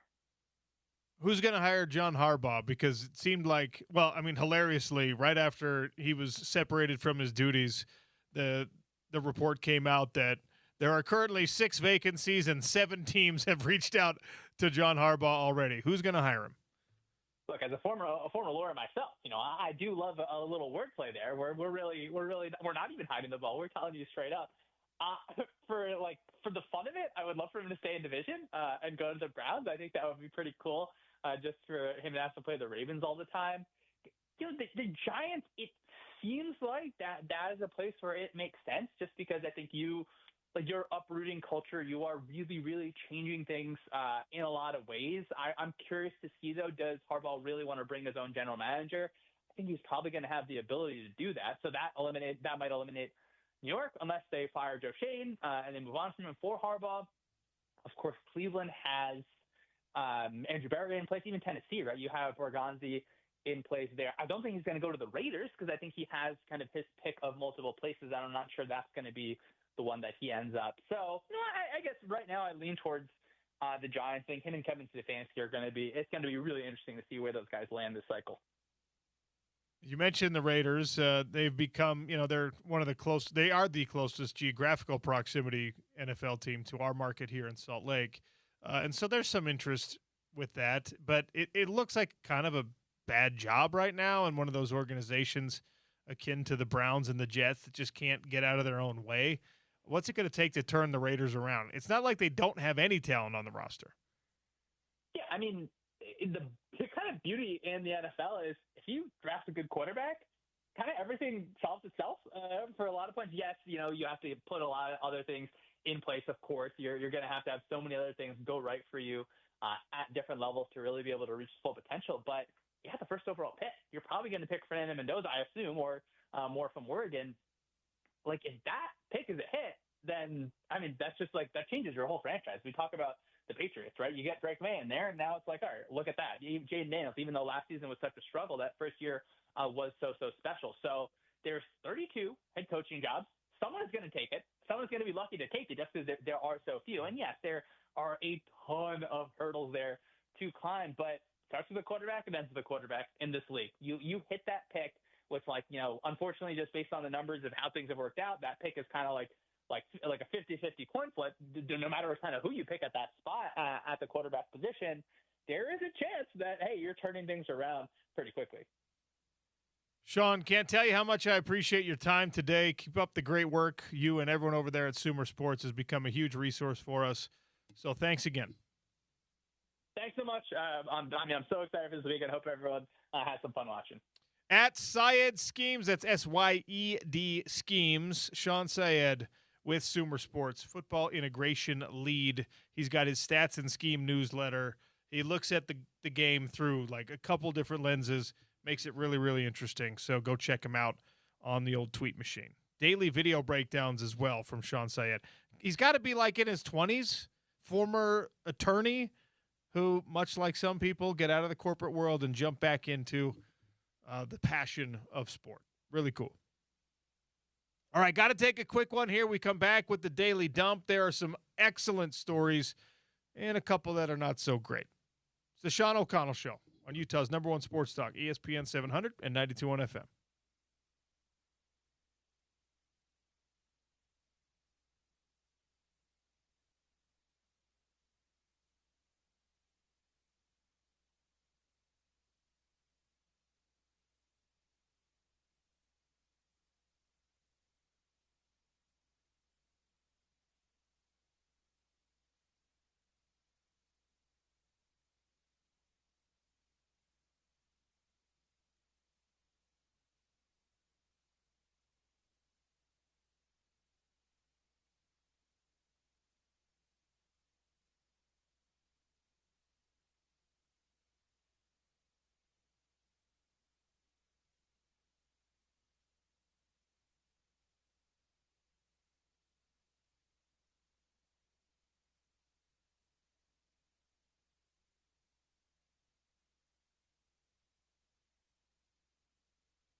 Daily Dump here on the Sean O'Connell Show, brought to you by Valley Plumbing. Check out the Truck with the Duck for your plumbing and now also your HVAC needs. So if your furnace is acting up, if you're worried about the air conditioner for next spring and summer, the Truck with the Duck and Valley Plumbing can help you out.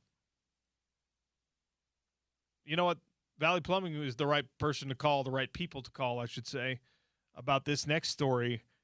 James, you might be too young for this. I don't know. Have you ever experienced the terror and joy of a trough urinal at a sporting event? Oh yeah, yes, the Sun Bowl down in St. George. Okay, yeah, where they have the Dixie Roundup Rodeo. Yeah, grew up going to that every September. Okay, trough and urinals? they have the trough urinals. I can't say I've had the pleasure of the old Sun Bowl. Oh, you're gonna have, if you're down there, which you never will They be still because have it's them? September. They might. I think they probably do. It's Wow. the arena, I believe, has been named a historic landmark, so I'm not sure they're changing much in it at all. But yeah, you're not ever going to be down there in September because that's the middle of Utah football season and a They PFL might play fight Utah season. Tech on the road.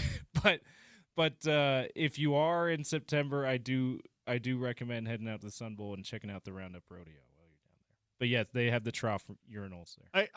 They're far less common than they used to be, the trough urinal, but everyone my age, older, even a little bit younger, has experienced what that horrific thing is like when you go in and it's just like, especially when you're young, and you barely are tall enough to use the trough urinal and you're standing there and there's no dividers. There's nothing. It's just you shoulder to shoulder, hip to hip with a bunch of grown men, eyes forward and up a little bit, even if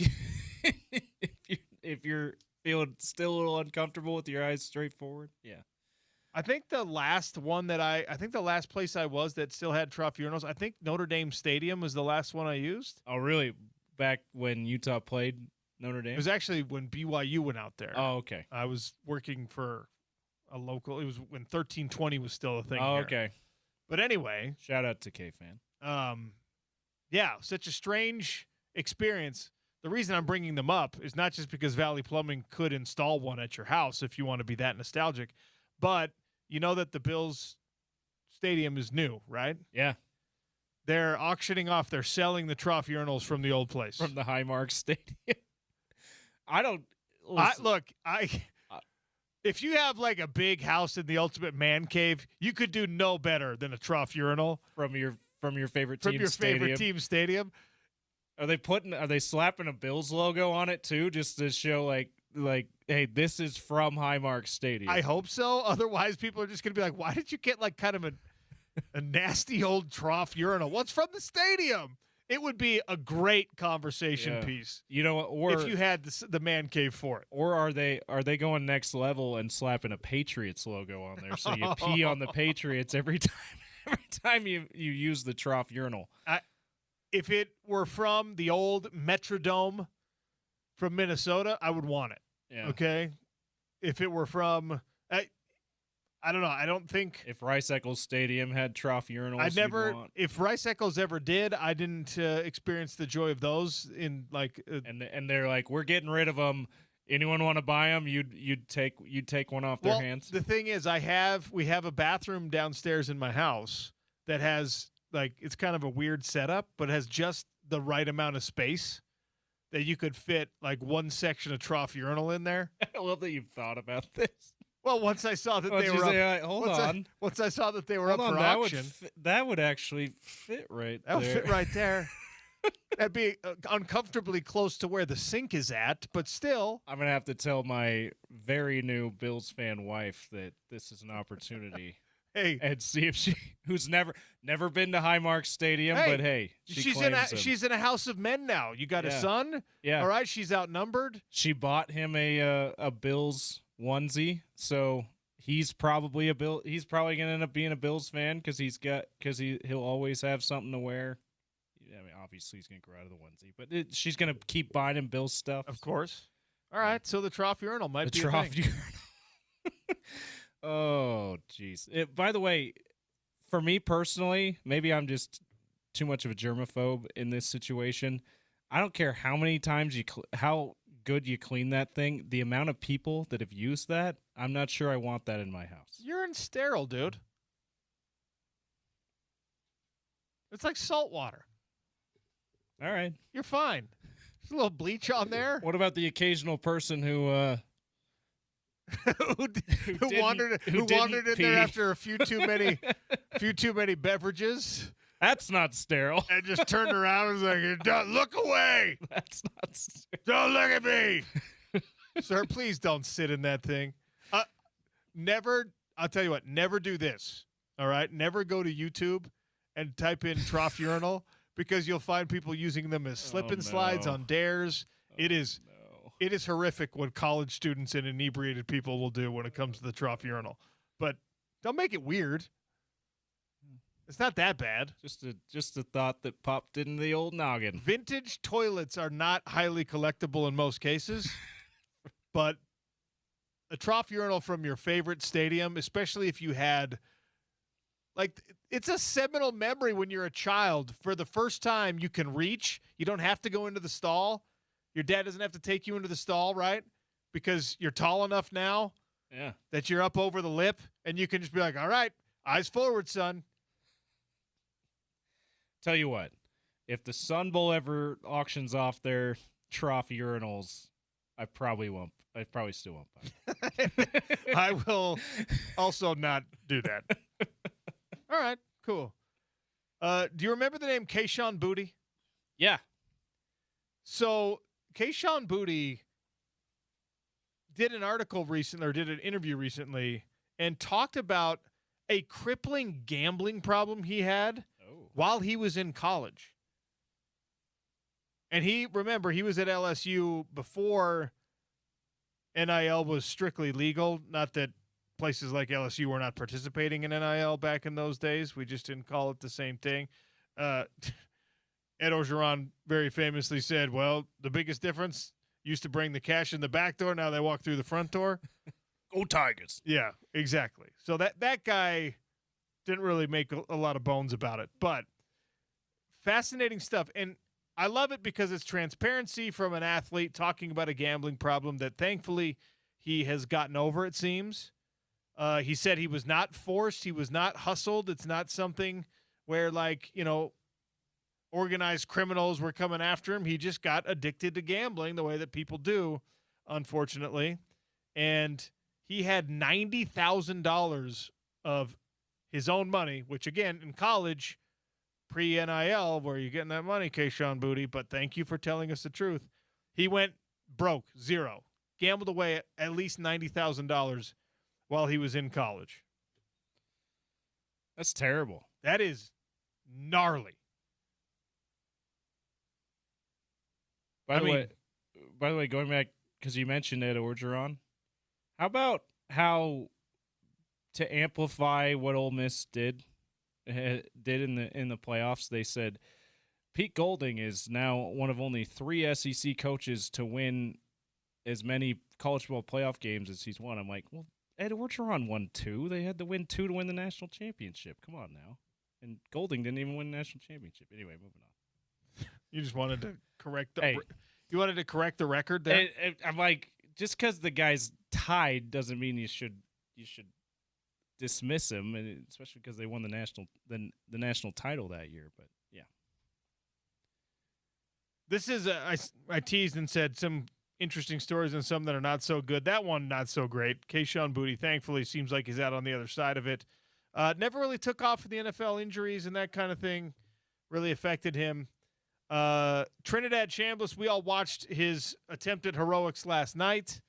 I still think that Golding and everyone else on that team is going to play the shoulda, coulda, woulda. They're going to play the what-if game with 6 seconds left. If they had taken another little, like, quick out route, get out of bounds. Exactly my thoughts. I'm like, you had time to get a little more yardage and help that out. And, again, this is why being good at your job on a broadcast team I think is really, really important, because they kind of laid out the whole scenario as we're between plays, right? As we're figuring out whether they're going to try that or not. You get the risk, you get the reward, and ultimately they decided to roll it out and throw it deep. And it was pass interference, but you don't get pass interference calls on Hail Marys. Well, and it was still kind of a Hail Mary. But I don't buy the mutual combat thing that the rules analyst said too on that. I'm like, okay, the defender clearly had more of an advantage than the offensive player did in that case. But anyway. So Trinidad Chambliss had an unbelievable season, and he had put in an appeal to get another year of eligibility from the NCAA. So last night, he lost the game, semifinal game. Today, he found out that his appeal has been denied and he will no longer be eligible. This was the appeal after he had already put in the application, and they had said no. So he's like, well, I appeal. This was the second attempt. So very doubtful that he'll even try a third, but he ain't going to get to come back. And that changes their plans, his plans, obviously. Trinidad Chambliss was a lot of fun to watch this year. You're not going to see him playing in college football ever again, it sounds like. Well, and it's a shame because he was really fun to watch, and this is the first time the nation really got a chance to watch him because he was an FCS quarterback before this. So that's what's too bad about it. But also, as I said earlier in the week when this story first came out that he was appealing the denial from the initial denial from the NCAA, like, dude, you probably shouldn't get another year of eligibility because you played 4 years of NCAA football before this year, and I guess was he a COVID guy with the extra year there? That way he got a 5th year, but yeah, it's like, it's probably not much of a case anyway. That's probably why it got denied, unfortunately. I'm sorry to 1485 because they wanted us to stop talking about the urinals, but 7535 said Rice Stadium had troughs. Oh, did they? So, and now he has one in his man cave from when they auctioned him off. I hope so. Architectural salvage, by the way, is a booming business. Very, very lucrative. Right. Architectural salvage on stadiums could be like the most lucrative. I would think so. Yeah. I went to the final football game at Candlestick Park. I was working out in San Francisco. Falcons, Niners, unbelievable game. Navarro Bowman heroics. It was Monday night game, right? Yeah. Yeah. Spectacular. Unbelievable experience. I randomly ended up standing on the sideline between Steve Young, one of my childhood heroes, and Keyshawn Johnson. And we were debating. I was talking with Keyshawn Johnson about whether or not Frank Gore, who was a Niner at the time, was going to be in the NFL Hall of Fame. This is, 11 years ago. It was one of the coolest. This is like 2012 season, 2013 season, 2013. Somewhere in there. One of the coolest experiences of my sports life. It was awesome. So right? Cool. So you ended up next to ESPN's studio. It was so wild, James, because they were like clearing off the sideline, and I took a page out of my best friend's book. My best friend, Trevor, he just like walks into places he's not supposed to be because he just makes it look like he's supposed to be there. Yeah, act like you've been there before. And then the security is just never just like, excuse me, sir. Like he'll nod to people, he'll wave at the person wearing like the person who's supposed to keep you out. He like waves at him. Hey, good to see you. So they're like, oh, do I work with that guy? Is that my boss? I don't know. Like, I took a page out of that book because everyone knows, right? Media availability, NFL games, college football games in most places. You get to be on the sideline 5 minutes before kickoff, 5 minutes before the end of the game, right? And then they make you go to the press box. They bring you back down after 5 minutes, whatever. And I just was like, I'm standing here next to Steve Young. I'm just going to stay here until someone tells me not to. So I got to be down there like the whole game. It was amazing. But the reason I was bringing it up is because it was the last game at Candlestick, and they had bumped up security. I mean, I'm not joking. There was probably like one event security person there for every 4 fans because they were so worried that people were going to bring tools in and start disassembling the stadium. Yeah, it was the last game. They were like going through your bag back when they still allowed bags in the stadiums. They were like signs all over the place. No tools. You will not be allowed to take any signage, any seats, any of anything. They were like, you could not walk out the gates with any kind of souvenir in your hands because they knew people were going to try and strip it. And I was like, okay, well, eventually they'll sell these things off. And so they're just trying to stop people from getting it for free. As far as I could tell, they never sold it off. So it ended up in a heap somewhere, which is annoying. What did you try to get while you're down on the field? I know just you tried to get stuff. I just grabbed some grass. Grabbed a bunch of grass. This from Candlestick. Sir, why do you have a clump of dead grass? I don't know. Don't worry about it. Putting it in my front lawn. That's the thing. You don't like. Would it be cool to have a piece of your favorite stadium? Absolutely. But what piece? Is actually workable? I have a chair from the old Delta Center. They did like a charity auction for those. One of the green ones. I have one of those. All right. And like that's cool. I like that. But what you gonna take the video board when they tear the thing down? Like, what are you gonna take? I would maybe a pylon for the corner of the end zone at a football stadium. Put that in your pocket. Yeah, try to at a baseball field. Try to cut part of the foul pole netting. They always try to grab the bases. People always try to take the bases. I don't literally steal second base. I'm not someone that cares to have like grass or dirt from a stadium. Like this is from Fenway Park. Well, at the end of the day, it just ends up being dirt, and you're like, that's not even a cool. I don't. Because guess what? You could go get dirt from your front yard, put it in a jar, and say this is from Fenway, and it looks the same. No one would be able to tell the difference. That's what sucks about it.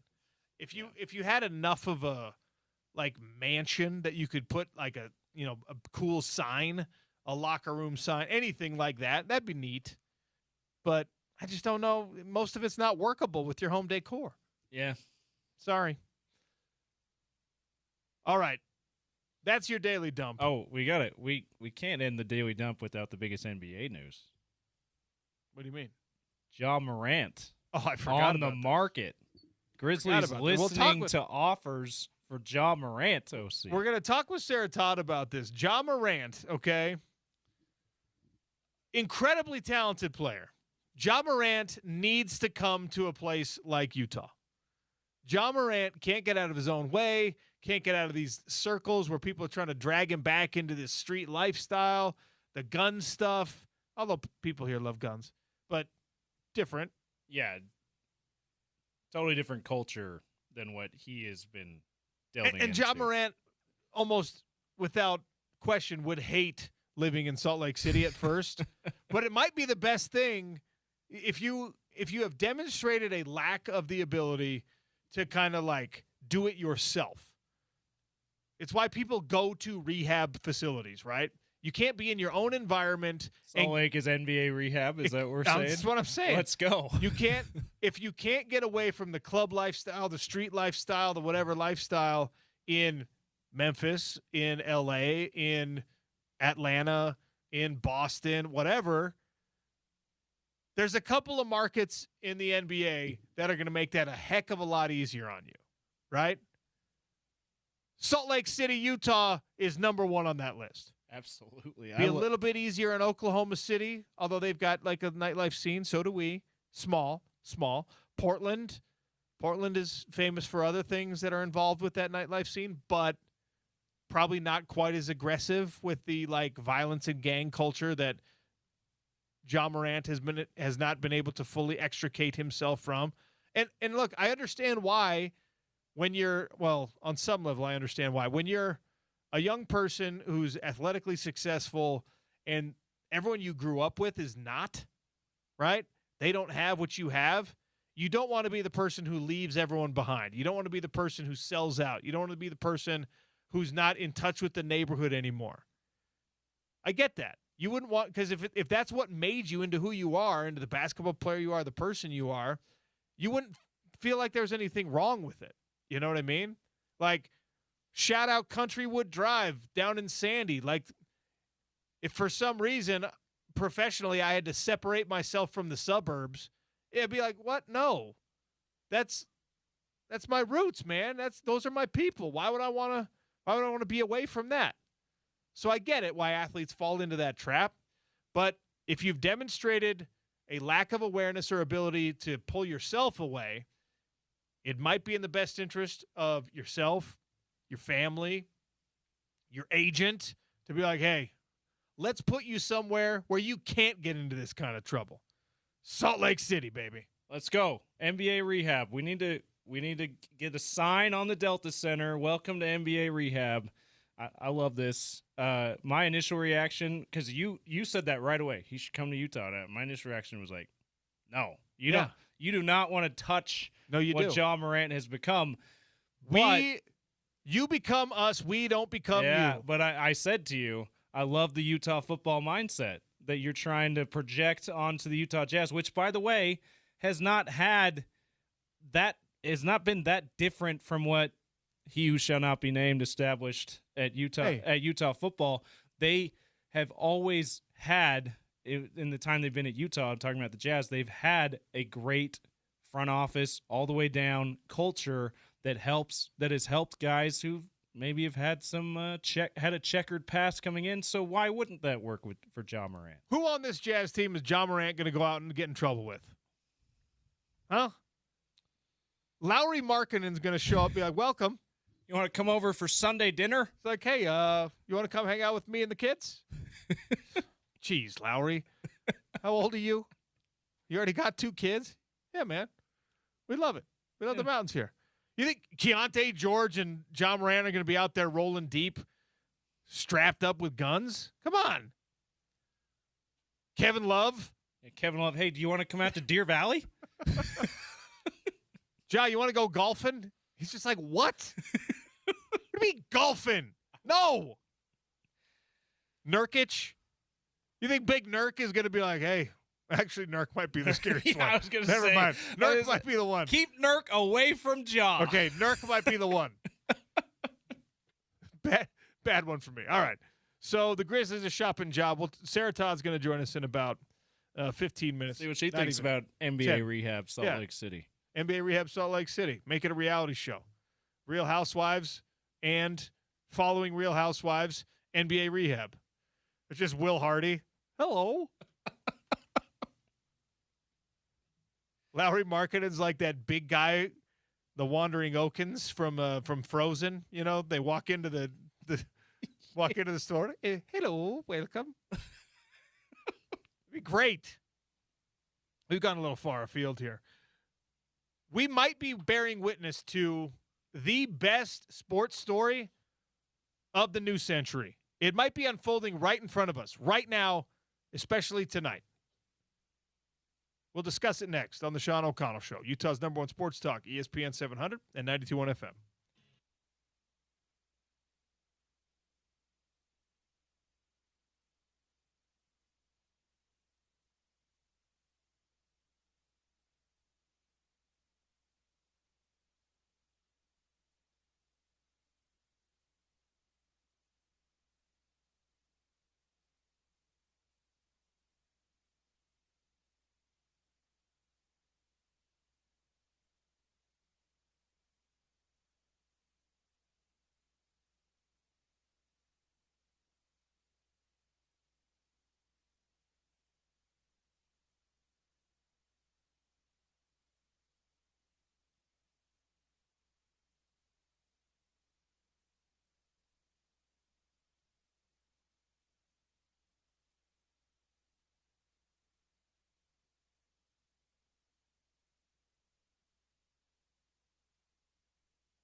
All right.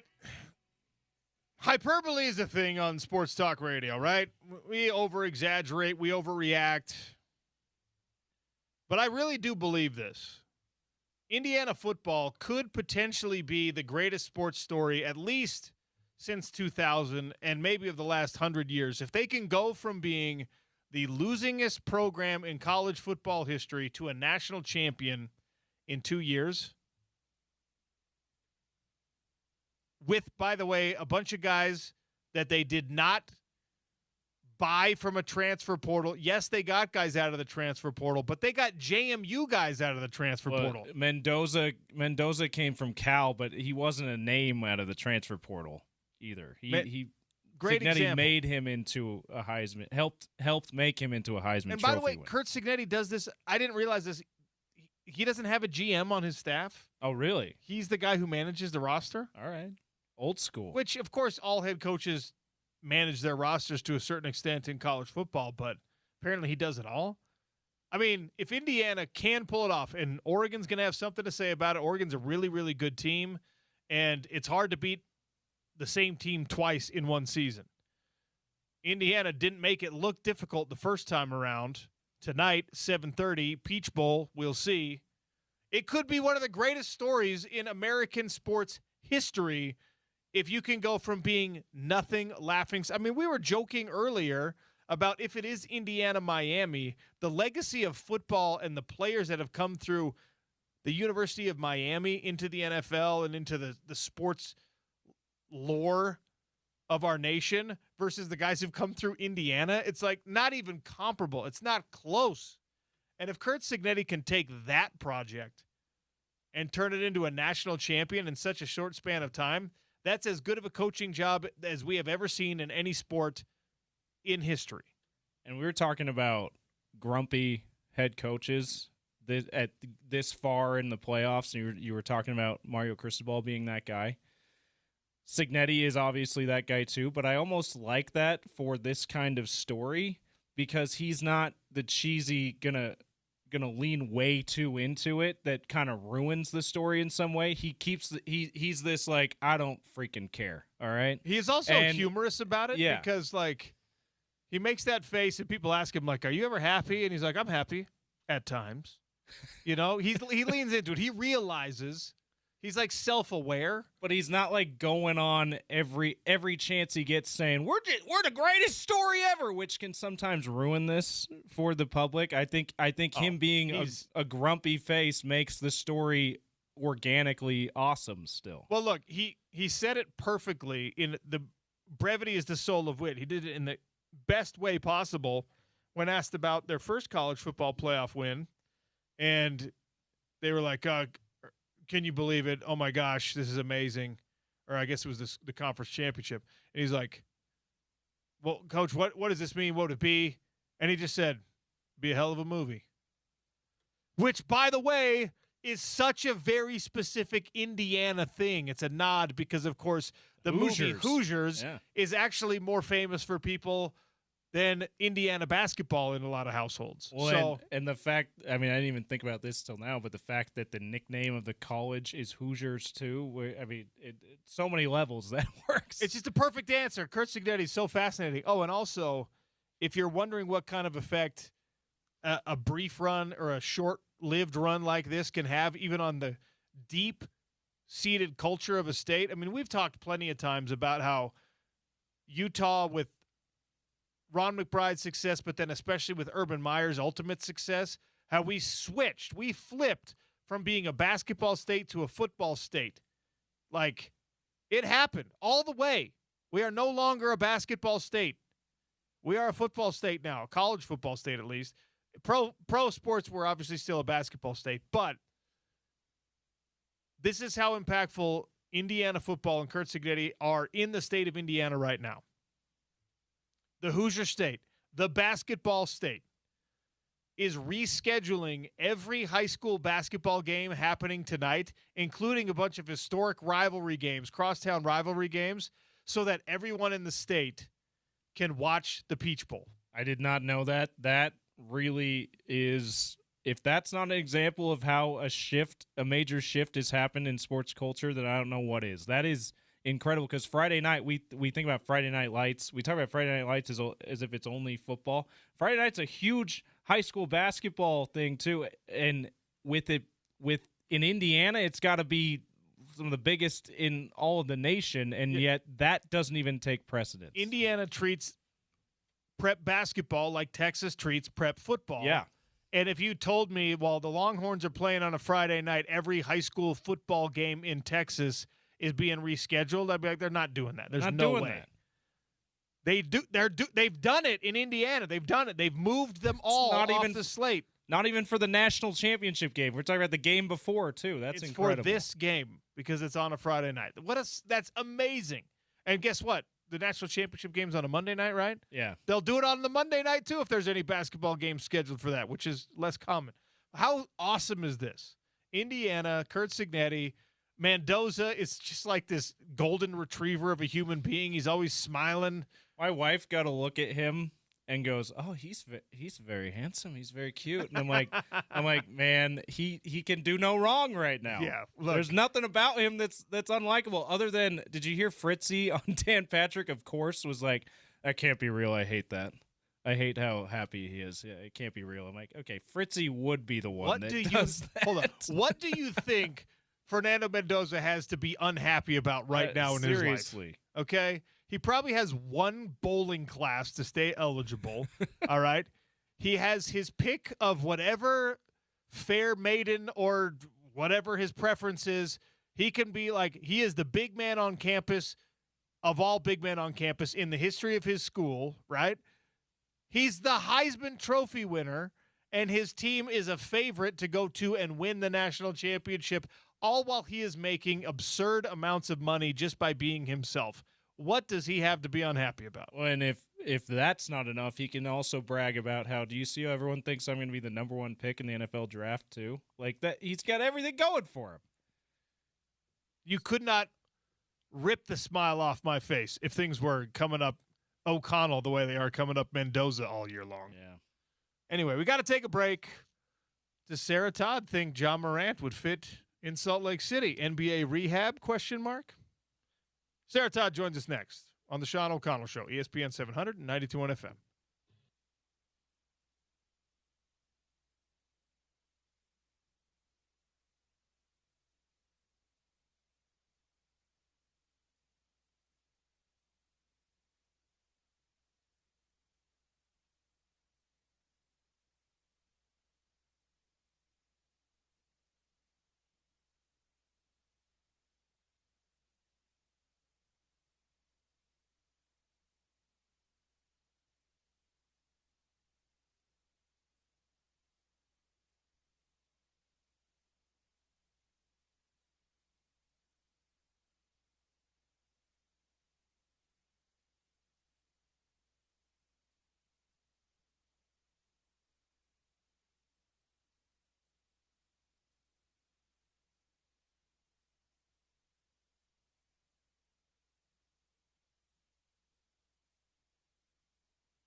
All right.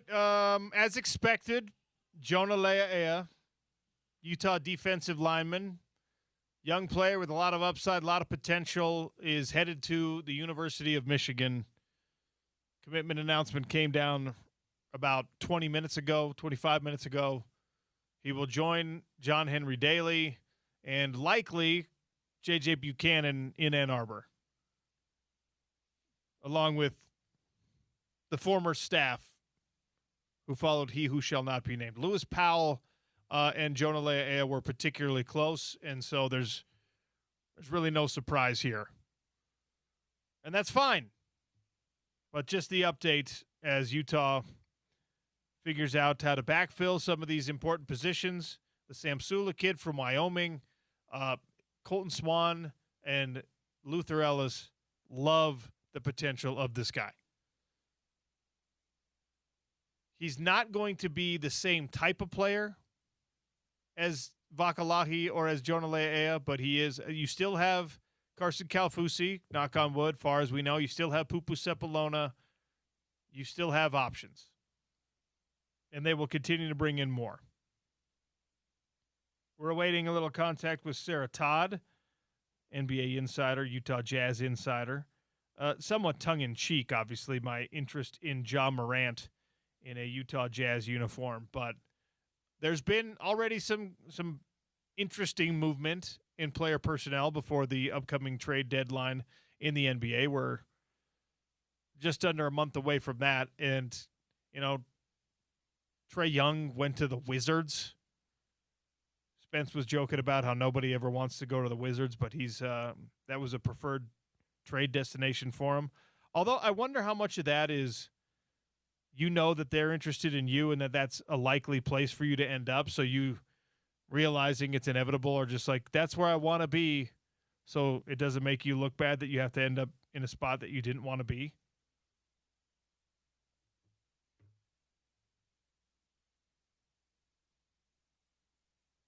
Mammoth and Jazz in action this weekend.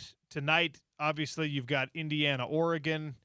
Oregon, by the way, Oregon has Utah fans trigger warning, I suppose. Oregon has moved a couple of defensive players over to the offense. Backup safety, and backup linebacker have been moved over to be depth pieces, probably, honestly, realistically, probably just to run scout reps at running back, because you're not really getting – you're not going to give the ball to dudes who just switched from being linebacker last week. Oregon is down to 3 scholarship running backs for this Peach Bowl that's coming up, which can sound dire because they've got 5 running backs who have yardage and touches and touchdowns this year. But do we really think they're going to use more than 5 running backs, or more than 3 running backs, I should say? Oh, there it is right there. The big question for Oregon here, Noah Whittington has an injury that it's going to make him a game-time decision. He's been listed as questionable. Jay Harris is available. De'Aaron Hill Jr. is available. Jordan Davison, who they were going to talk about playing, has an injury, and he's in the transfer portal, as is the Lamar kid in the transfer portal. So Oregon is at less than full strength tonight, and that's not easy against this Indiana team. An Indiana team that, as I will reiterate, could wind up being literally the best sports story in recent memory if they could pull off a national championship. After when Kurt Signetti took that job, Indiana was the losingest program in the history of Division I football. It was the worst job available. You couldn't get a worse one from a history standpoint. Indiana, Oregon tonight, and that's not on ESPN 700, right? That's on the Fan, on the 103.9, 98.3 FM. So if you want to listen to the radio side, you head over there. On ESPN television, of course, 5:30 tip-off. So I feel like now, obviously, the local interest in the national championship game is higher than it probably has ever been for a national championship game because Miami is playing in Miami. It's a home game for them. But nationally, I feel like you have two of the best stories in recent memory in college. You would have had two of the best stories in recent memory in college football going head to head if Ole Miss had pulled that out last night. Obviously, Indiana's is more historic, but Ole Miss, because of current stuff that's happening with that program, if they had pulled that off, beating Miami last night, come back if they had the guts to throw the pass interference flag and give them another chance, or if Stribling the receiver somehow comes down with that pass that went over his head, you'd have, like, I think the national interest in this game probably would have been higher, in the sense that for the people who love underdog stories, right? Indiana, the ultimate historic underdog, and Ole Miss, because their coach just left them hanging out to dry, the underdog of the moment too. I feel would have been great. Do you feel like people are rooting for Oregon? That people, like, if we took a poll, and I guess we can, that people in the state of Utah want to see Oregon win more than they want, because there is at least, Utah high school kids have gone to play for Oregon. That's a conference opponent for years that you had, like, some good battles with, but never really any kind of venom or vitriol. It feels to me like the sense that you need a West Coast team to win a national championship to combat the narrative of the fact that, like, football's soft west of the Mississippi. Yeah, when was the last West Coast? We hear that all the time in college basketball. West Coast hasn't won since UCLA in the mid-'90s. You don't hear that much in college football. Well, it would be USC. But that was a long time ago too. Yeah, Washington played for a national championship, didn't win it. Oregon played for a national championship, didn't win it. So USC would have been the last West Coast team to win one. It's interesting because it's not as if USC football is a lower brand in football compared to UCLA is in basketball. I wonder why we don't really talk about that very much. Well, I mean, I spent 7 years talking about it because the Pac-12, you're battling this perception with the Pac-12 that, you can't get the same kind of D lineman, which, by the way, drives me insane.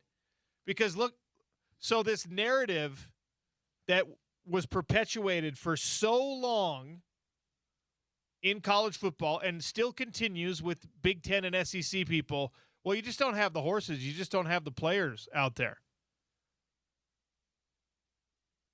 The University of Utah lost 2 high-value defensive tackles and a high-value defensive end in this transfer portal cycle. Did those people go to West Coast teams? Did those people end up staying in the Big 12 conference and playing for, like, a Texas Tech? No. For the narrative to be, you just don't have the kind of, especially very specifically, offensive and defensive linemen is what people use to criticize the Big 12 now, the same way they used it to criticize the Pac-12. Well, you just don't have the horses. Really? Then why do Big Ten schools want Dallas Vakalahi? Like, of course the Michigan guys, because of the link with the former staff at the University of Utah.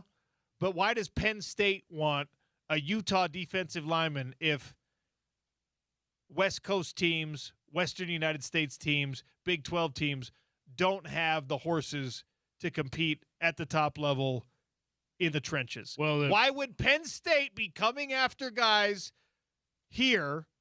Why would they be talking to John Henry Daly before he signed with Michigan?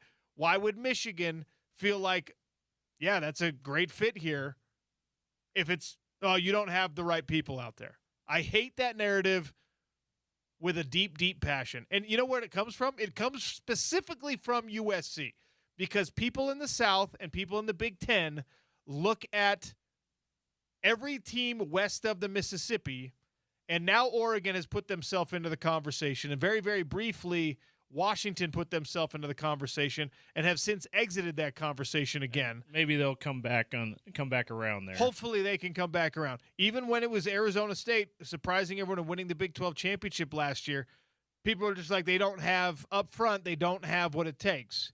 And they came very close to beating a good Texas team. But it's because the reason this narrative exists for West Coast teams is because people look at what USC used to be versus what USC is now.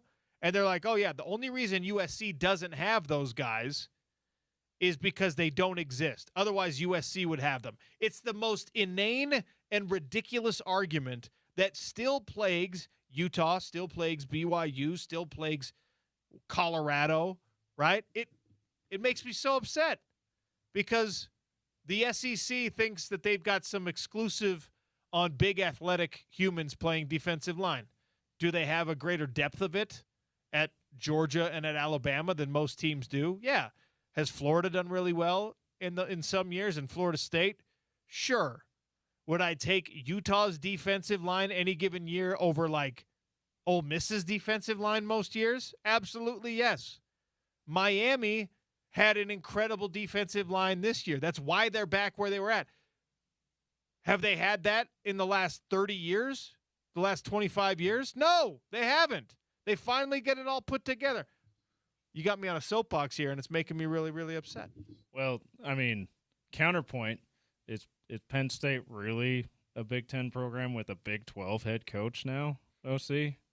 That's why they want Dallas Vakalahi, because they're not really a Big Ten program. Well, that's actually probably a decently compelling argument, because did you see how many players left Iowa State to go to Penn State?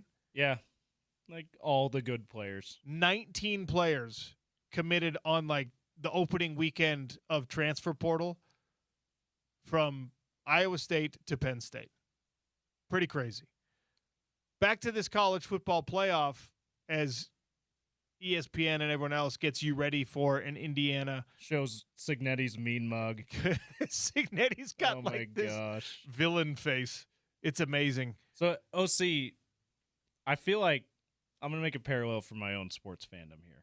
When the Rays first won the American League, and when they were the Devil Rays, they were the laughing stock of baseball. Were one of the worst teams ever. They hadn't been around for that long, but one of the worst winning percentages ever. Then they burst on the scene late 2000s, win the AL East, win the American League, beat my Boston Red Sox. I rooted so hard against that because it was like, who are you? It's almost like what you were saying about your tongue-in-cheek ageism. Like the younger kid that's supposed to be in charge of you now. You're like, you're not. I don't want you to be. You can't be in charge of me. That's it was weird. like you can't. The Rays can't be good. I hate that. It's weird now, and maybe it's just a sign of my own maturity. I'm not necessarily like rooting hard for Indiana to win it all, but I don't care that they upstaged the Buckeyes this year. I don't care that much about it. I mean, obviously, I was disappointed when Ohio State didn't win the Big Ten and Indiana beat them, but I'm like nowhere near as much vitriol I had for the Rays when they were bursting on the scene, and I feel like the Indiana is like that Rays team, and I'm like, go ahead, man, win the national championship. It's fine, especially now the Buckeyes are out. Well, go ahead. I would love to take this poll nationally in every market, because I think that if you live in the state of Florida, or if you're in Louisiana, you're in Georgia, you're in Ohio, you're in Michigan, you probably don't like this Final Four field very much. I guess the exception of maybe Florida might be a bad example because there's plenty of Miami fans in Florida. Yeah. But from a brand standpoint, this is like the weakest Final Four. From just a branding standpoint, this is the weakest Final Four that we can remember in recent memory. And I'm talking about the Final Four in basketball or the Final Four in football. You don't have, I mean, Miami's kind of a blue blood-ish brand, but they're not a blue blood. Yeah, they had a 20-year run where they were, and then they exited that, and now they're Oregon is a new blood. They're not a blue blood. They're behaving like blue bloods. They're spending like blue bloods. They've had a lot of success, but not the ultimate success.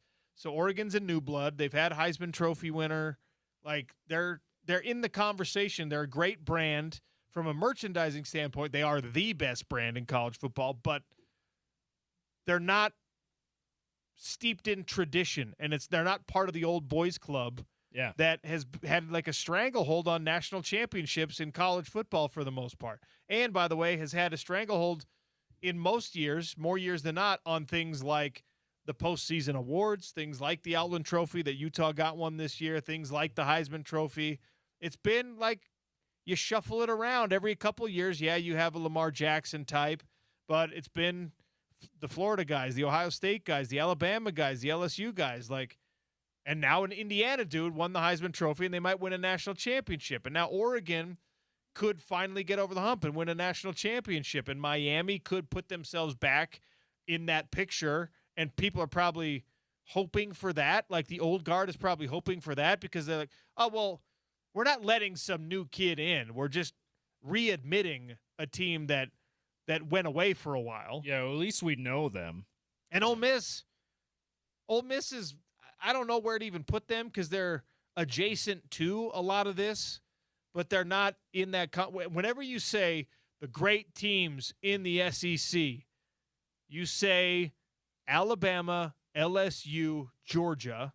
Florida probably still, they had that tradition. And then your next tier, and I'm just talking about conversational and perception, you're probably going Florida, and you're probably, just from a fame standpoint, you're probably mentioning Tennessee next. Yeah. From an actual who is the best teams this year standpoint, like Vanderbilt belongs in there, Ole Miss belongs at the top, right? But from a, hey, who are we talking about standpoint, you're not putting really any of three of these Final Four teams, you're not putting them in those conversations most years. And so if you're in those like Ohio State type markets, Michigan type markets, you probably don't love it. But if you're anyone else in college football, you should love this Final Four field, even if your team's not in it. And I wish Utah was in it, obviously. I would have liked to see Texas Tech account better for themselves than they did in the playoff. But an eventual national champion could come out of this Final Four, and I guess now it's Final Three because Ole Miss got eliminated last night, that if Indiana or Oregon wins, it's a proof of concept type thing for everyone else, especially if it's Indiana. For everyone else. Yeah, like, Oregon's hey, at least knocked on the door over the last 15 years. This was not accessible to you before, but it can be now. Oregon is a harder one to relate to because if Oregon wins, we're going to give Dan Lanning some credit, but we're going to give Phil Knight most of the credit. We're going to say, well, Oregon won because they bought this, and money. finally, and so it's harder to relate. If you're a Utah fan, it's harder to relate to Oregon, even though you've played them, you know what their fan base is about, and stylistically, you can do some of the same things. It's easier to relate to Indiana because you're like, well, if Indiana can do it, so can I. And maybe you don't have that feeling about Oregon, and you probably don't have that feeling about Miami. But you would have had that feeling about Ole Miss. If Ole Miss can win a national championship, so can Utah. If Indiana can win a national championship, so can Utah. If Oregon can win a national championship after trying and trying and trying and trying with the right amount of support, so can Utah. If we were talking about Alabama, Ohio State, whoever else, the Blue Bloods that were in this college football playoff emerging to this point and narrowing it down this far, yes, would I watch it? Of course, it's college football. It's my number one sports love. But I'd be looking at it and just saying, like, man, it sucks that there's a gap between these teams and even the Texas Techs of the world. It sucks that Ohio State is this insurmountable thing. And even though Indiana's better than Ohio State this year, because it's Indiana and because Indiana was nothing 3 years ago, you can look at it and say, if they can do it, so can we. It's like an inspiring, energizing thing in college football that right now the favorite to win the national championship is a team that 3 years ago was a laughed at, overlooked, I don't even care about watching your games type program. Still the losingest program in college football. Not anymore. Northwestern not is anymore. now. Okay. All because of this team. Because of the last 2 years. That's because incredible. of the last 2 years, Kurt Cignetti took them from being the losingest team, his impact, some of these transfer guys he brought from JMU, Fernando Mendoza and company, they took it from being the worst franchise, right, the worst program in NCAA history, into now being, I think, the second or third worst in program, but a national championship favorite. And by the way, your starting point, if you're Utah, is a lot higher than where Indiana's starting point was. Yeah, I mean, you're probably never going to have the support that Oregon has, but if you just have that much more resources here in Salt Lake City, up on the hill, you should see if Indiana wins the national championship. You should look at that. By the way, with did you that know much more support and say, yes, that can be us? Did you know Mark Cuban was an Indiana alum? I didn't know till earlier this year, and they were talking about him being a benefactor for Indiana football. Yeah, He wrote another check like this week, and the comment that he gave was, well, they're happier this year than they were last year. So Mark Cuban is just like, hell yeah, dude, you're going to win? there you go. And that's one of those things. There's this chicken and the egg argument. You start to win, and all of a sudden the support is there. One of Miami's big supporters, by the way, is a guy who's a real estate mogul who's very, very in the fight world. He owns the gym, American Top Team down in South Florida, where, I mean, it is the best gym in the world. It's like they produced something like 30 UFC belts.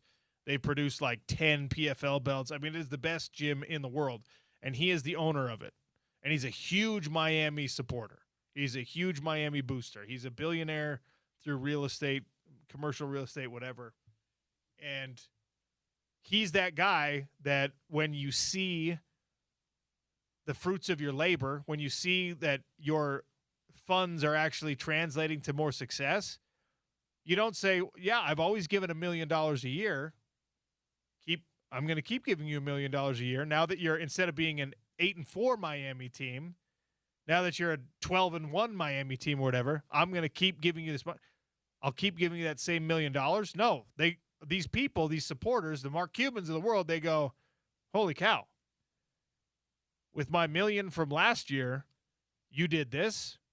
What'll happen if I give you $5 million this year? What are you going to do with that?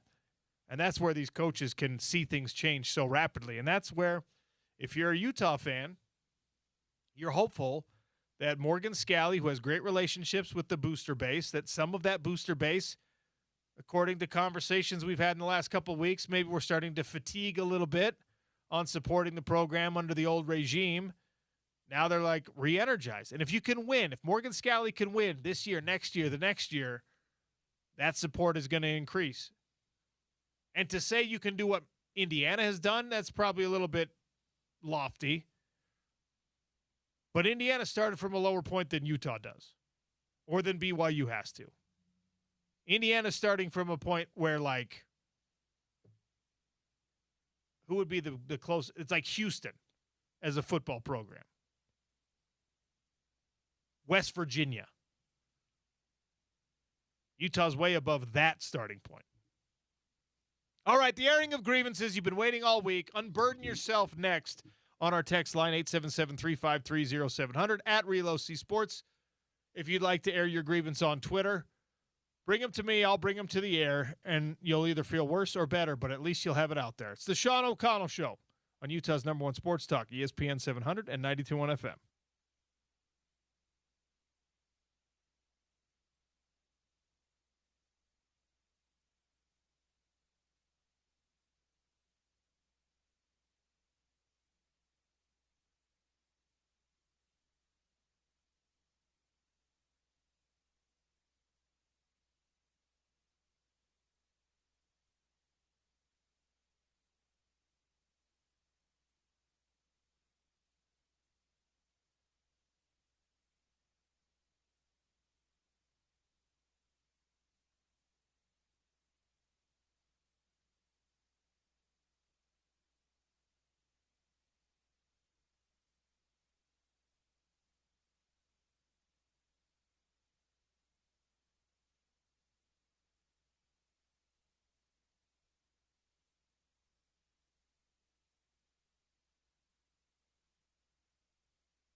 877-353-0700. That's how you get a hold of us and air your grievances. That's also how you're going to get a hold of us to answer our trivia question coming up in about 15 minutes and win some Brian Regan tickets, who's coming to the Delta Center on February 14th. A little Valentine's date for you if you can win those tickets. We'll have a trivia question for you shortly. All right, grievance from 7516. My grievance is with pedestrians in parking lots. So we've had a lot of grievances similar to this. The car pedestrian conflict, My guy. is a tale as old as time. All right? My style of grievance. I love this. My grievance is with pedestrians in parking lots. Why do you always have to be in the way? You are surrounded by dozens of cars. You forget that people are trying to pull out of a stall or trying to navigate the parking lot. Get out of the way and get off your phone. I will echo this grievance, and I'll tell you very specifically where I will echo this grievance, okay? Nearly every parking lot you will ever be in your life, the lanes between parking spots are effectively as wide as a two-way street, right? You can always drive both ways in a parking lot. Most of them are designed successfully so that you can be driving into or out of. You drive right past the car, give a little head nod, give a little wave, right? It's a broad avenue, okay? But what people like to do when they get out of their cars to walk into the TJ Maxx, the one over in Sugar House is the worst one, by the way. When people are in the Target parking lot, they get out of their cars, right? And there'll be like 3 people, and they somehow fan out wide enough that they're obstructing both lanes of parking lot traffic as they're meandering toward the storefront. If you just hug up along the bumpers of those cars, go single file. Now, if you have children, I get it. You got to hold hands. You got to walk at least side by side in those cases. When corralling the kids before you're able to get the hand holding, the safe practices done. Yeah, that's always rough. be extra cautious around kids in parking lots. They're unpredictable. I'm not talking about that. I'm talking about adults. They'll get out, right? Somebody gets out of the driver's seat. Somebody walks around from the passenger seat. Even if it's a couple that is just insanely in love, they choose that moment to not be close to one another. They're spreading out, man. They're walking. They're like fingertip to fingertip. And you're going behind them. Carefully, slowly. Maybe give a little pip, pip, little purp, little fur, fur. Okay, watch out. And then they look over the shoulder at you. Ugh. And only then do they get out of the way. So, yeah, if you're a pedestrian in a parking lot, just watch out, man. Because nobody likes spending a lot of time parking the car. You want to get into that lot, you want to find a spot, and you want to get out of your car. Yeah, shout out to Jordan from Eagle Mountain for sharing that one. Is that who that is? Yeah. I found a way on our text line to actually like save people as contacts here. And people who've won prizes, you know, we have to get their name and address. So I've been able to get a nice labeling system for us, so we can shout out some names instead of just phone numbers now. So shout out to Jordan from Eagle Mountain for that one. Yeah, the other thing about parking lots now is there's a fair amount of them that have that they put that sidewalk in that's between the two cars. The middle of the parking lot usually now, like a large store, has that big sidewalk. Yeah, use the sidewalk. Yeah. You know? But that's not been that sort of thing hasn't been around all that long, so I think people are like, I'm just safe walking in parking lots still, but just use the sidewalk if it's there. 1624 grievance. Could people in the media, both local and national, stop telling us how we should think?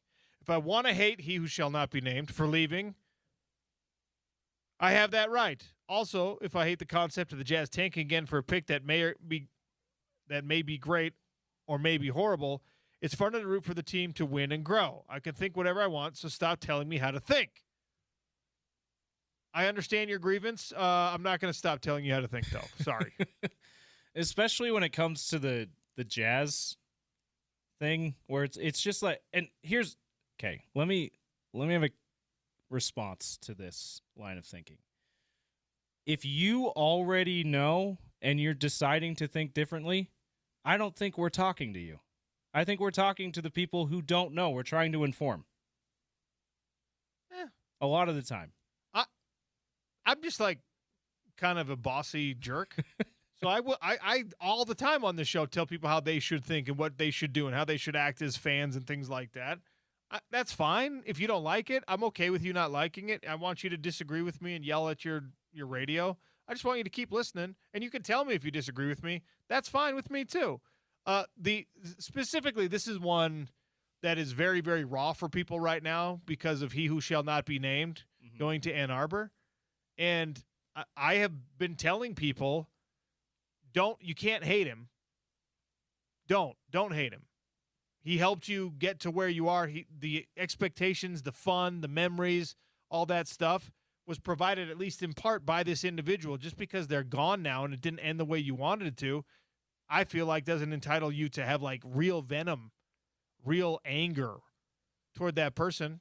So I have been telling people, be optimistic, be happy, move on. And when the time is right, celebrate the return and the statue that is eventually put up. Now is not the right time for that. I fully acknowledge it. We're now talking like wait till he retires for good, probably. The clock is going to be reset now. It's like it was going to be within 3 years. Now it's like 10 years hence, in my opinion. It's the Phillip Rivers effect. Hey, you signed a contract. Now you got to wait 5 more years before you're eligible for the Hall of Fame. And listen, me personally, I'm with all the people that hate him, that hate that enough to say I'm not going to root for him anymore because now he's at the program that shall not be named for me. That's cool. Don't root for him. No, that's tongue in cheek. Like if you're mad enough at his decision to leave, then fine. But it's incredibly short-sighted, and I think pretty immature, emotionally immature to be like, well, none of what he did matters anymore. We're all in on Morgan Scalley. He's the reason we had all this success. It's like, just can you not celebrate his legacy and also be mad at him for the way he went out and taking another job? I think you can do that. I think an emotionally mature adult can do that. Don't cry that it's over. Smile because it happened. Yeah, there you go. Grievance from 4611. Grievance with the AI phone secretary when you call a place of business. And she's like, I'm not sure what you mean. Can you enter your account number? And you never actually get to speak with a human, especially when your flight gets canceled and you're trying to reach a human. It's so frustrating. Okay, here's the life hack that probably all of you know. When you call those numbers that have the automated system, that have the little like prompted response type AI situation going on, the best one, literally the best one, shout out to Delta. I fly a lot of Delta. Delta's app has a messenger thing on it that starts with this, but this is what you do. If you're going to call or you're going to be on one of those messages where you're texting back and forth or emailing back and forth especially, immediately just say representative. The prompt will cause the response to be, do you want to speak to a representative? And you say yes, and then boom, 2 steps, you're talking to a person. Now, whether that person is going to help you or not is sometimes even dicier than if the robot can. But Delta is the best, man. Shout out to Delta. You should start advertising on my show because we fly a lot of Delta. Yeah, Curtis from Kaysville with that grievance. Shout out to Curtis.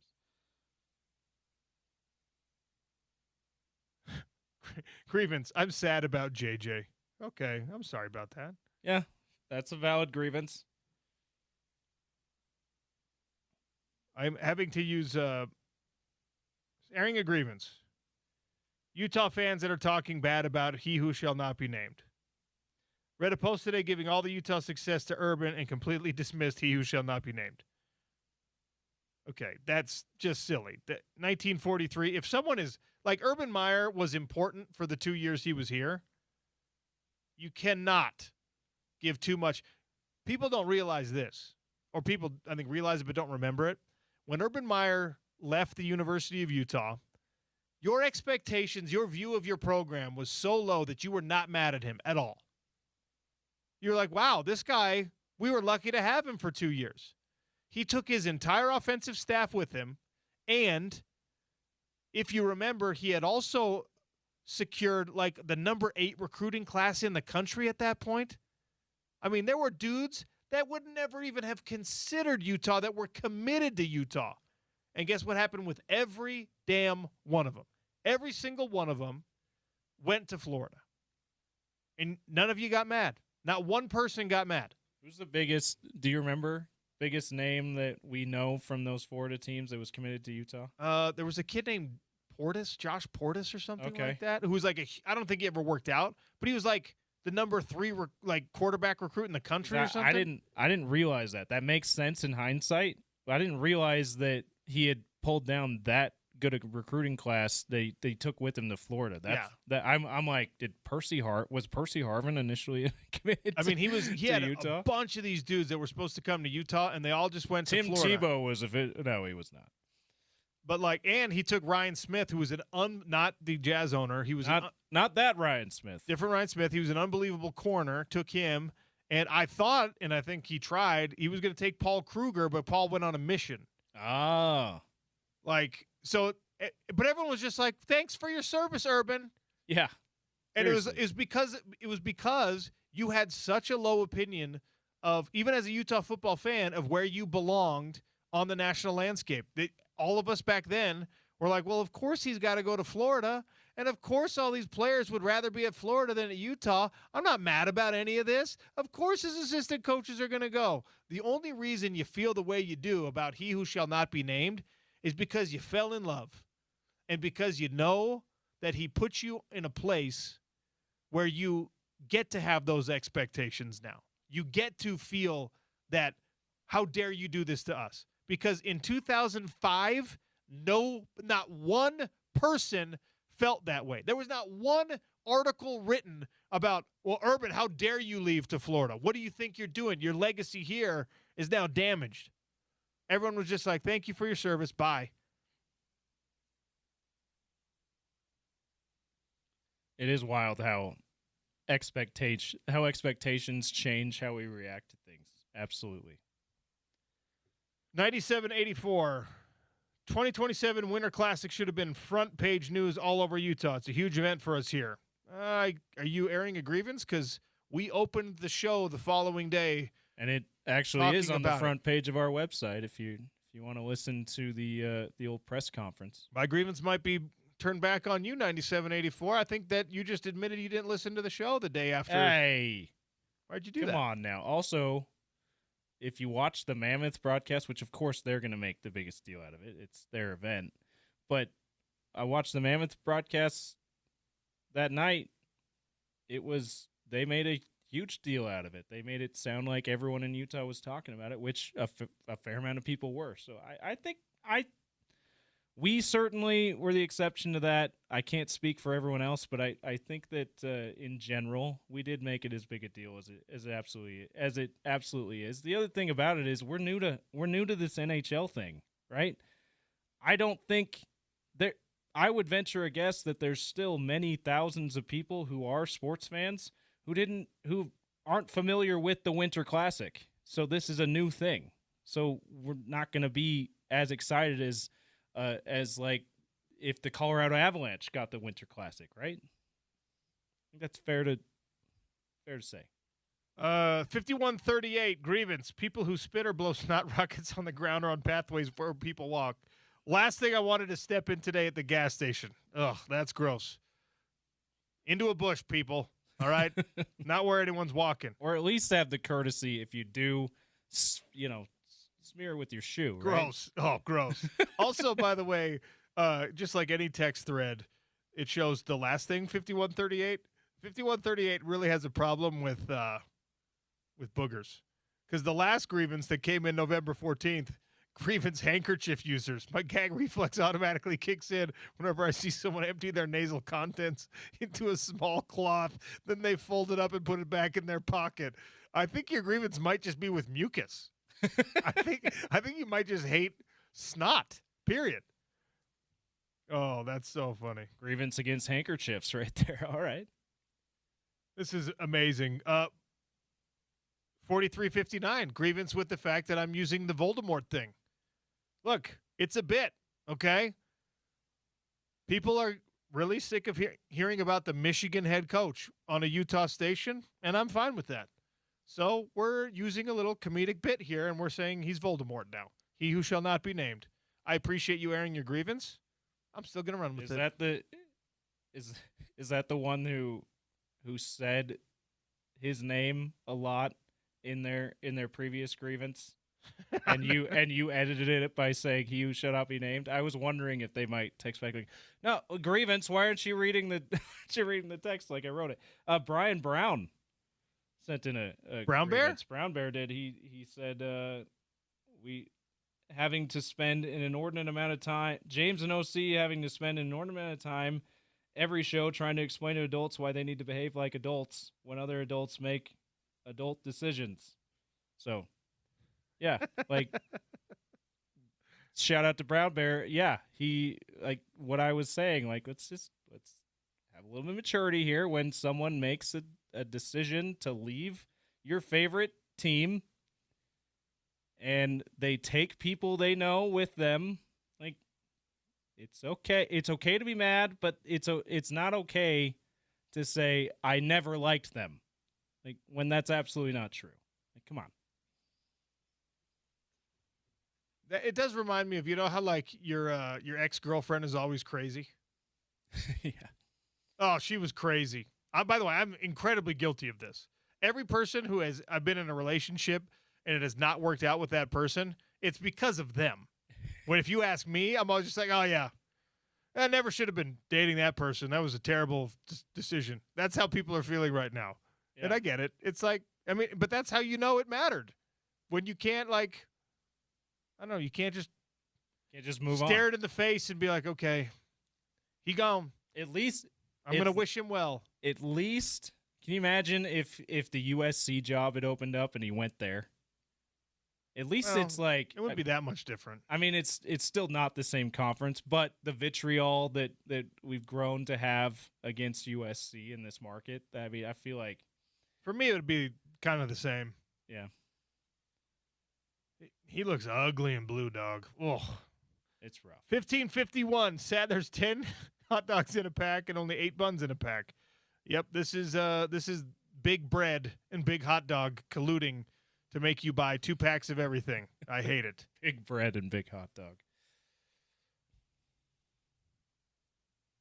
All right, we got to take a break. We're going to give away some more Brian Regan tickets to close out the show next.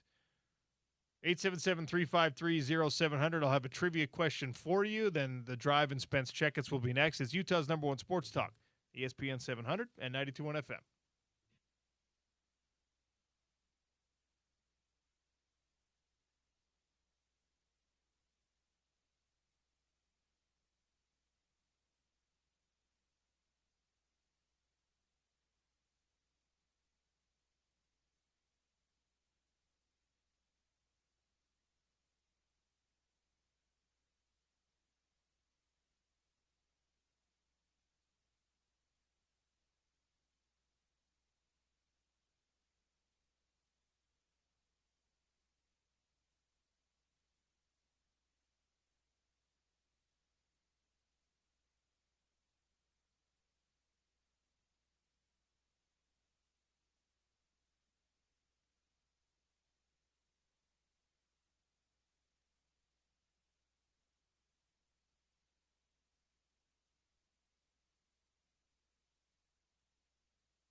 Sean O'Connell Show wrapping up. The Drive with Spence Checketts is next. He's live at Beer Bar. Brian Regan coming to Salt Lake City at the Delta Center on February 14th. If you need Valentine's tickets, text me the answer to this question, 877-353-0700. Indiana playing for a shot to get themselves into a national championship game. When Curt Cignetti took over that job, they were the losingest football program in America. Who has taken over? What university has taken over that distinction? It was Indiana until Curt Cignetti got there. Now which school is the losingest football program in the country? And I'm talking about D1. I'm talking about FBS teams. Yeah, don't give us, South Dakota State's not. But don't give us something like that. It's FBS. 877-353-0700. If you're looking for a place to watch this incredible weekend of football, Big Willie's has you covered. Drink specials where they take premium liquors and they discount it down to well prices, meaning you're going to pay $4 for some high-quality stuff per drink, of course. Incredible food menu. The pool hall has been voted #1 in Utah and is constantly being updated, refurbished, taken care of meticulously. Don't try to hustle games there. There's really good players. You will get beat.